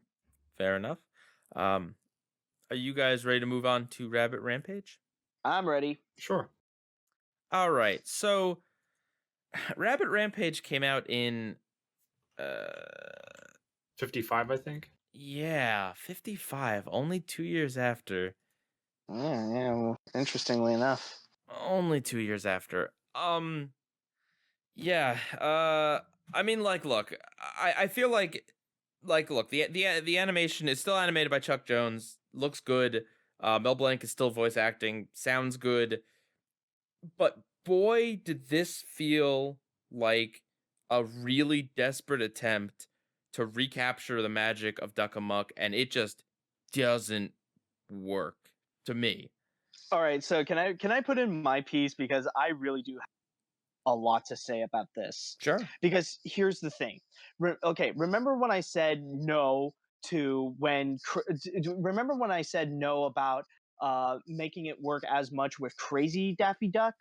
Mhm. This is honestly why. I like, even when I was a kid watching that cartoon, like there was just something about it that felt off, and it just felt like an inferior version of Duck Amuck. And honestly, Mhm. there's only one reason why, and ironically enough, it's actually because it's Bugs Bunny. Bugs Bunny is not fit for this kind of role, Mm-mm. because the thing is, with Duck Amuck, the cartoon character is supposed to be screwed up and messed around with. Right. Bugs Bunny is not necessarily the type of character who is known for that. Bugs Bunny is a character that's supposed to be the one that should win at the end, the one to give the comeuppance to the other characters. Hmm. Like usually we would see his rivals ended up getting screwed over, like with Elmer Fudd, or with Daffy Duck, or Yosemite Sam, or Marvin the Martian, or the Tasmanian Devil. So seeing Bugs Bunny in a role where he's constantly being screwed over by these different cartoon elements, it just doesn't necessarily work, because we're not used to seeing Bugs Bunny in that kind of position. And it would be the same thing with that crazy Daffy Duck, because back then when Daffy Duck really emphasized the loony in Looney Tunes, he was the kind of character that would give his rivals the comeuppance. He would be the kind of character that would always win at the end. But then suddenly, with this one, we're seeing Bugs Bunny constantly getting screwed over. Seeing him getting, for the most part in the cartoon, we see him just getting mad about the way that he is being treated. He's just And grumpy.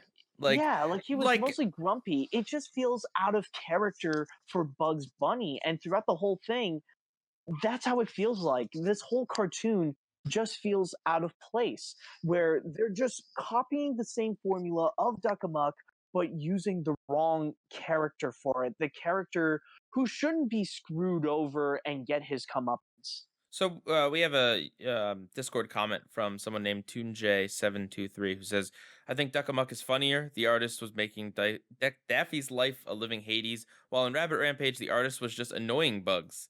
And like, yeah, I think that's kind of a good comparison where, yeah, Daffy was like getting completely destroyed in that and completely flustered, but Bugs here, like they still try to maintain some semblance of he's Bugs Bunny, so he never goes like full lunatic mode.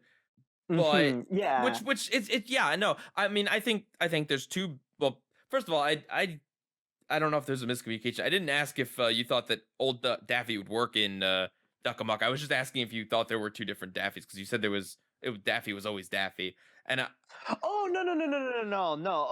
Of course, of course there okay. are two Because different. yeah, there was Daffys. but anyway, no, I feel like the two big things here are one, that it's Bugs Bunny, and two, that it is point for point the same exact thing. Like it only 3 years later. 2 years later. Yeah, 2 years later. But and like they clone Bugs. What happens in Duck Amuck? Daffy has to run into himself.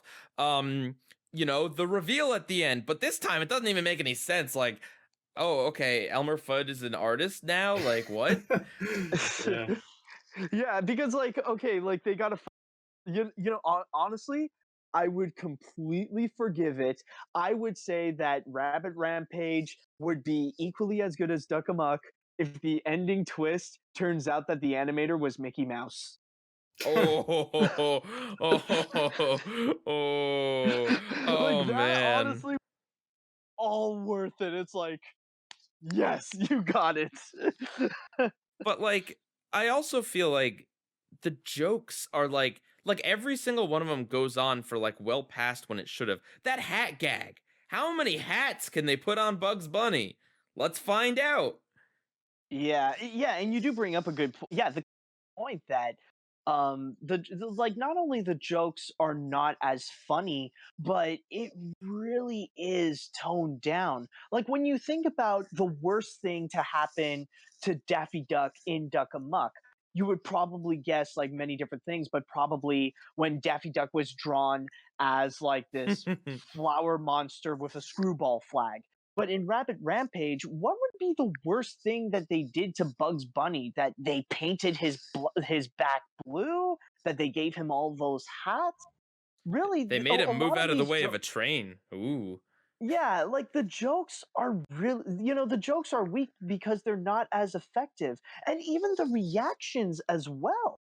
Because with Daffy Duck, like they let him loose. They let him go all out. And like you even brought up his reaction like when he went bombastic and exploded. You cannot do that with Bugs Bunny. Like for the most part, like with Daffy Duck, like he gets enraged. He explodes in anger.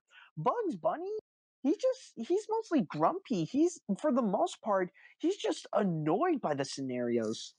Yeah.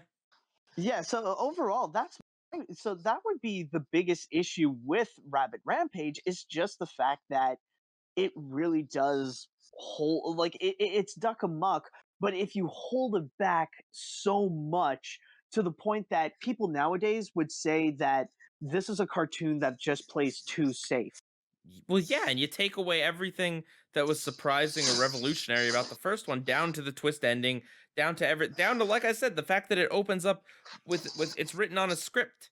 Like it's like that okay, something is a muck here, And the title's not as good either. Rabbit Rampage does not sound like Rabbit Rampage sounds like Bugs is doing a rampage, where Bugs does not get that perturbed enough to rampage, Like he encounters some kind of rampage going on. like some sort of like a rabbit monster or something. But yeah, Well, like technically that has already happened. I know that's probably what a I was few thinking times. of. Yeah, but Either like I'm thinking like the Dr. Jekyll or Mr. Hyde cartoon, or the one where like Marvin the Martian at the end kind of turns Bugs Bunny into a Neanderthal rabbit.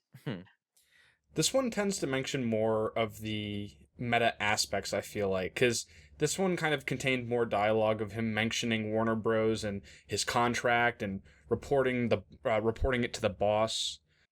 yeah. The one thing I will say that I believe Rabbit Rampage put more of an emphasis on in comparison to Duck Amuck was the musical cues with the brush. I found that those were really inventive and interesting to listen to. I didn't Yeah. notice, to be honest. You know what could be the thing with Rabbit Rampage? Now, this is just a theory. Like considering that they were both released just 2 years apart from each other, I feel like probably Rabbit Rampage is all the jokes that they had that they didn't use in Duck Amuck because they didn't have much time for them, or they didn't think it was that funny to use in Duck Amuck, so they decided to just put it up on Rabbit Rampage so that Bugs would get that kind of treatment. So maybe Rabbit Rampage is just the scraps of Duck Amuck. Maybe this was like an unplanned trilogy. Like the third one was going to be Bugs and Daffy being messed with. Like, I mean, Or no. You know what? I think they're just gonna go the full circle because in Duck Amuck it was Bugs screwing with Daffy, but then in Rabbit Rampage it was Elmer Fudd screwing with Bugs. So I was thinking probably if there were a third cartoon, it would be Daffy Duck screwing with Elmer. yeah, but that would be I wouldn't want to see Elmer as the protagonist. that like I feel like Daffy was just like the perfect mix of like he's a butt monkey and a lot of bad things happen to him, but he's got this ego and he's got this confidence that makes it so that it's not like sad to watch him fail. You know, That's a good way to put it. Yeah. it's like he just I don't know, his character is like perfectly suited to that type of cartoon, and yeah, you put Bugs in it and it doesn't work quite as well. Mm-hmm. Are you guys ready to move on to the surprise third episode? Yep. Yeah. All right, so yeah, this one is from the new Looney Tunes. It's called A Character in Search of an Artist.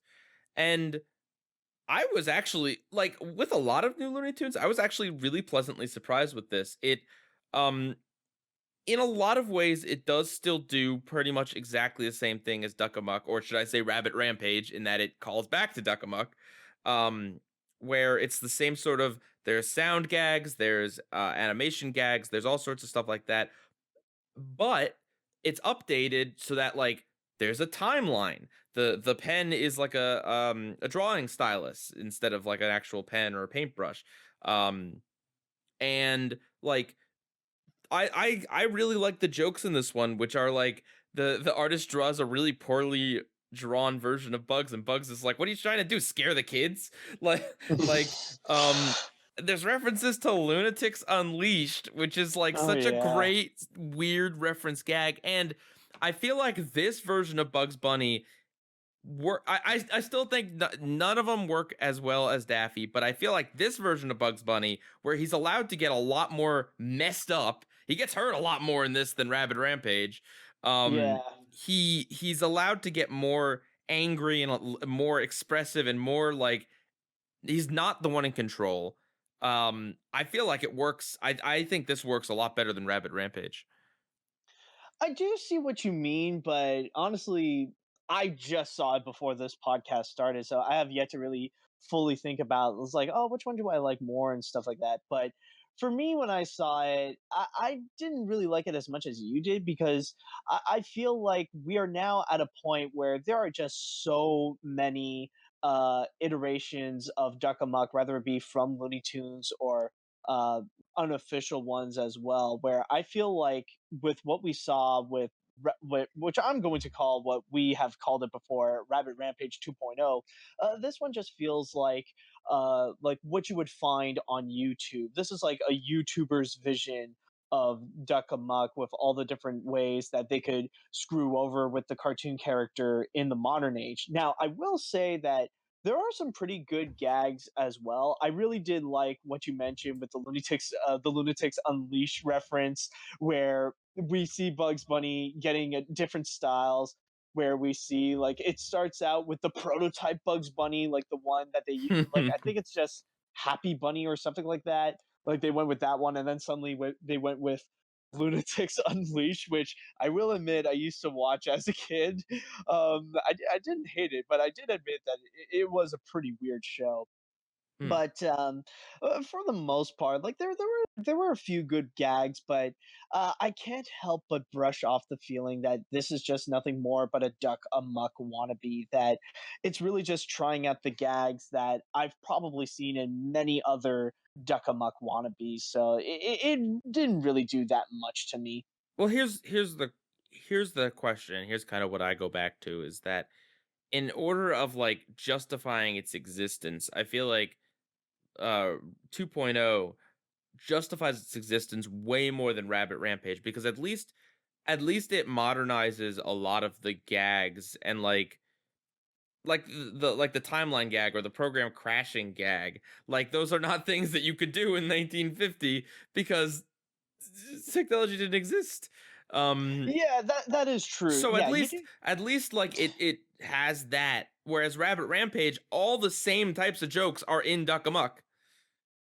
Yeah, you do bring up a very good point. At least like there is new material that you can work with Rabbit Rampage 2.0 with the modern technology and all the new gags. Where yeah, you probably do have a point. Maybe 2.0 is probably better than Rabbit Rampage, where it does justify it. And also, we might as well bring up the surprise twist at the end, where this time it's actually Daffy Duck screwing over Bugs, which that Mhm. ending actually does work out much better than than in Rabbit Rampage, because this version of Daffy actually goes back to the classic Daffy Duck, Yep. where he's just a crazy screwball. So And I love with the that. way, I love that. yeah, I love that about new. First of all, I'll be honest. Like I actually surprisingly really do like new Looney Tunes. I usually don't like these like Tom and Jerry tales. Like I find that it's always super inferior. And like, don't get me wrong. Like animation wise, you can't really. It doesn't like it looks cleaner, but it doesn't look better than like Duck Amuck. Um. yeah, that's where I really did get the feeling of like, yeah, this does seem like kind of flashy like YouTube Mhm. thing. So yeah, like this is probably the weakest visual wise, but at least there are some effective gags.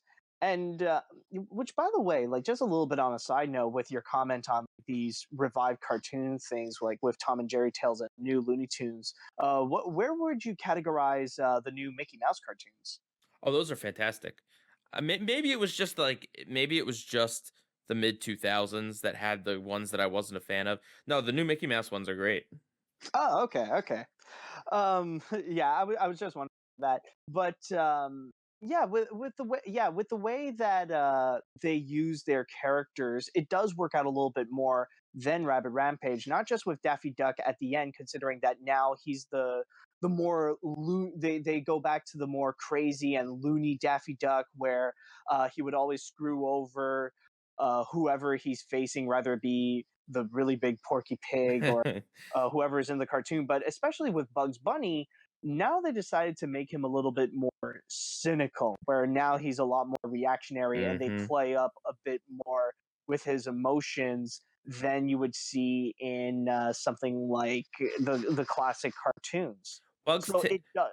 So yeah, this Bugs Bunny makes more sense to be screwed over with in a Duck Amuck style than the classic Bugs Bunny. Especially, and I mean, you make a great point. The reasoning probably is with Daffy being the hoo hoo Daffy.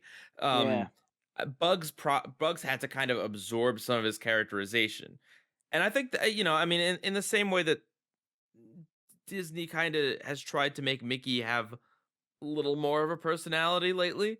Um, I feel like I mean, don't get me wrong. I love wisecracking, always ahead of the curve. Bugs Bunny, like Bugs Bunny, is a great No, Bugs character. Bunny. Yeah, that Bugs Bunny is a legend, of course. But to we've had so many years, and even like the Looney Tunes show did this too. We've had so many years of kind of like perfectionist Bugs that was like great at everything all the time and never got really messed with too bad, unless he was stuck on Daffy's side. If he was stuck like with Daffy like together on an issue in Looney Tunes show or anything else, then he'd be the butt monkey too.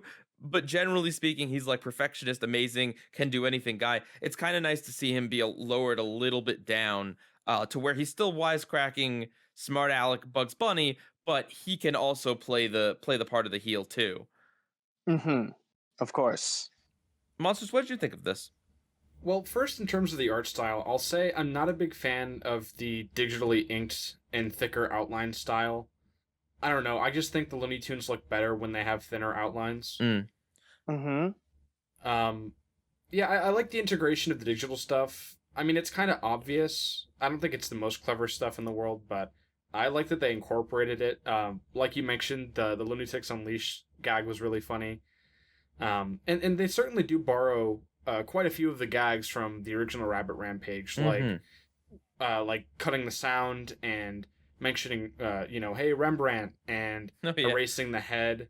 Also, the in Duck Amok, as Matt mentioned, there's this like a close up gag or like a really far away gag, Right. and it's a zoom in and it gets close to Daffy's eyes. In this gag, it's Bugs wants he opens up the background and the background's this tiny thing, and Bugs wants it bigger, and then he makes everything bigger. Yeah, there is a right. bit of a unique twist to that. Right, so it's similar gags, but I would argue at least it's not like just literally point blank copying it. Right. Though I will say that I am a really big fan of the Goody Two Shoes Bugs. I'm not sure I exactly liked his characterization in this. He just seemed, to me at least, less frustrated and more just stubborn, which I guess that's like an essential part of his character. But I didn't really find it too entertaining and enjoyable. I will also say, like Animat mentioned, with a lot of iterations of the Duck Amuck story being told, especially on the internet, there's a series by an animator named Alan Becker called Animator versus Animation, or something along those lines. Oh yeah, Where is it's it like the with stick the little fi- stick? Yeah, the stick figure one. Yeah, where the stick figures are hopping around the different programs on his desktop, and he's trying to fight it with the mouse cursor. Oh, I've seen that. That's great. Yeah. Did you like this more or less than Rabbit Rampage? Would you say? I think I enjoyed Rabbit Rampage a bit more, though I will say, I think Rabbit Rampage certainly has its share of qualms. Okay. Oh, interesting. And by the way, if you're ever curious about new Looney Tunes, unfortunately not this episode in particular, but the Boomerang app does have like one or two episodes up for free. And of course there's the free trial too. So I definitely say check it out, especially if you are a fan of those new Mickey Mouse shorts. This is kind of like in a similar vein. And on your point, Monsters, about the art style, I will say it's like they know they can't do Looney Tunes exactly. So I feel like kind of giving it a different, like, thicker outline and just kind of redesigning the characters a little bit to kind of fit within their own show, I think is a better choice than trying to copy it exactly and then falling short. Yeah, But- that's true. I'm kind of sick of seeing thick outline cartoons nowadays. I will also say, I did like the bit where he transforms into Foghorn Leghorn, because Foghorn Leghorn's probably my favorite Looney Tunes character. I said. Oh gosh. All right. Well, So I think we don't need to rank which ones are which one is the best and which one is the worst, because like some people may argue about which is better in terms of the Rabbit Rampages, but there's no denying Duck Amuck is the best. absolutely, Duck 'em Up. Yeah. I go Duck 'em Up, Rabbit Rampage from the new Looney Tunes or 2.0 or whatever we're calling it, and then the original Rabbit Rampage. Yeah, I'm on the same page as Pieguy, where Duck Amuck is number one. Like second place is Rapid Rampage 2.0, and just like really close in third is the original Rapid Rampage. Yeah, I obviously Duck Amuck is number one for me. I did enjoy the original Rabbit Rampage a little bit more than the more recent incarnation, but that's not to say that both of them weren't great. Okay. All All right. right. So to end this out on a trivia game, I'm going to list 5 Looney Tunes shorts that aired during the 50s, and you gentlemen have to tell me whether it was a Chuck Jones directed episode or not. All right, I'm down Okay. for that. Since Matt knows probably a lot more than Monsters on this, we're gonna let Monsters go first. So I'm gonna ask the questions. Monsters gonna give his answer. Matt's gonna give his answer, and then will reveal which of you guys are correct. Okay. All right. All right.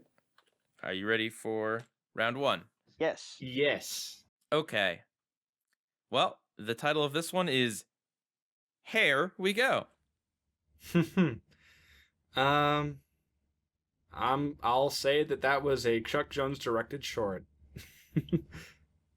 I'm gonna say no, it's not. Oh god, this is gonna be a lot harder than I got a title.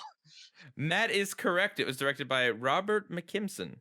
Hooray! So Matt gets 1 point, and Monsters gets a big goose egg. As usual. Yes. No. Goose eggs are Okay. very tasty if you know how to cook. All right, number 2. Don't give up the sheep. Don't give up the sheep.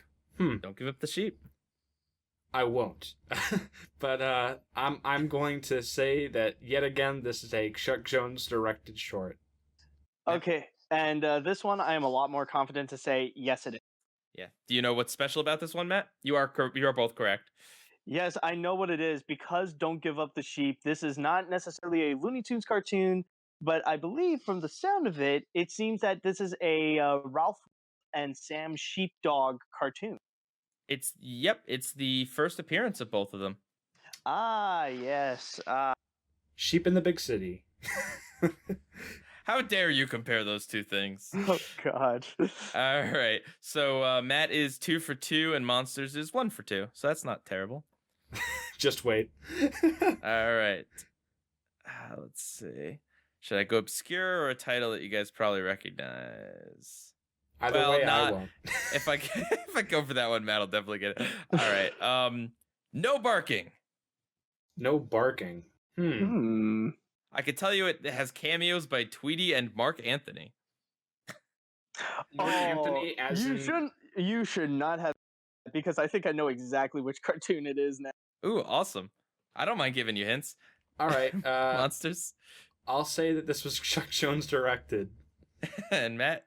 Yeah, this definitely is Chuck Jones. You are correct.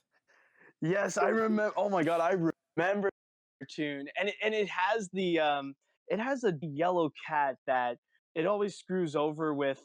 It like the dog is Charlie Dog, but ironically enough, he doesn't talk in this one. He just barks. All right. Stop. Look and hasten. One title. Wait, stop, look, and what? Hasten. Hasten. Like make haste. Not like yeah. Oh, okay. Okay. Stop, look, and hasten. Hasten. Haven't heard of this one. I'm gonna take a dive and say this was not directed by Chuck Jones. Okay. Yeah, I'm gonna go with the same. I'm gonna say it's not by Chuck Jones. Oh, you're both wrong. It's Chuck Jones. Oh no. Monsters what's the cartoon? What's the cartoon about? Just wondering. It's about a famished Wile E. Coyote trudges across the desert floor, catching and eating anything he finds that says. Oh, it's a Yeah. crap. The title no. is a play on the railroad crossing safety phrase, stop, look, and listen. Okay. Oh man. Yeah, that was a trick. That's a stretch. Yeah. Monsters, are you going by like if you recognize the title, you assume it's a Chuck Jones one? I don't know any of the titles, so I'm okay. just full on guessing. Honestly, right. that's what I'm doing. specific characters that Chuck Jones would use for his cartoons. Right. All right, so Matt is 3 for 4. Monsters is 2 for 4. This is the last question. All right, let's get it. Okay. A pizza Tweety pie. We're recording this on the day of my people. 3. Oh wait, Pi Day, not 3.14. Oops, other Pi Day, different Pi Day. Yeah. I'll say that this was Chuck Jones directed. Oh man. Okay, I'm just gonna say as hard as stop, listen, and make haste. But no, I know for a fact this ain't from Chuck Jones. Well, I can tell you that it's the first time Tom O'Loughlin did the backgrounds. So, yeah, it is not. It is Fritz Freeling, actually. Yep, Fritz Freeling does all the Silver and Tweety cartoons. I'm glad I didn't know that, or else, yeah. Yeah, that's how I know. Monsters finishes with 2, and Animat was 4 for 5. Very good, man. Yay! Yeah. Although you did get me with the stop, listen, and make haste. Like that was a real tricky one. I didn't know it was a Roadrunner cartoon because I feel like that's pretty. I don't know. Like a lot of those are very similar. Right. And I don't know how many of those Chuck Jones did. Oh, he did a whole lot, but the trick is that you got to listen to the title, and it's a pun related to which character appears. Like the first one, you said hair something, right. So it's Bugs Bunny. So like the Tweety Pizza Pie, that's a Tweety cartoon. That's the trick. That's the trick. You got to know which characters belong to who, and what pun directs to which character. All right. Well, very good, guys. We went extra long despite having like the shortest things to talk about. You jinxed yourself in the beginning. You know that, right? It's not my fault that you were very insightful about all of these episodes, Matt. That's your fault. That's on you. Oh, really? Thank you for wasting our viewers' time with actually genuinely interesting information instead of the useless babble. Well, Monsters and I give useless babble, but we'll do it in a shorter time, gosh darn it. Well, excuse me for making the recap interesting. All right. Well, thank you again, Matt, for being on. If you would like to check out Matt's channel to learn more about Looney Tunes, and movies and a lot of other animation facts, please check it out down in the description. Yeah, it's been a pleasure. I had a lot of fun with this episode. Oh, I'm glad, man. Monsters next week, since it's your episode, the big Planet Sheen episode, I'm expecting you to come in with high energy. I'm expecting you to have Sheen Estevez levels of energy. I expect you to come in and cosplay as Ultralord. I need your foot's got to be behind your head. Your eye has to be like looking a different direction from your other eye, and you got to be ready. I'll be a miserable machine. Monster, you got to be the Sheen, and Pie, you got to be the Carl. Are you going to finish that croissant? All right, guys. PIEGUYRULZ out. All right, see you later, dudes. Catch you guys next time.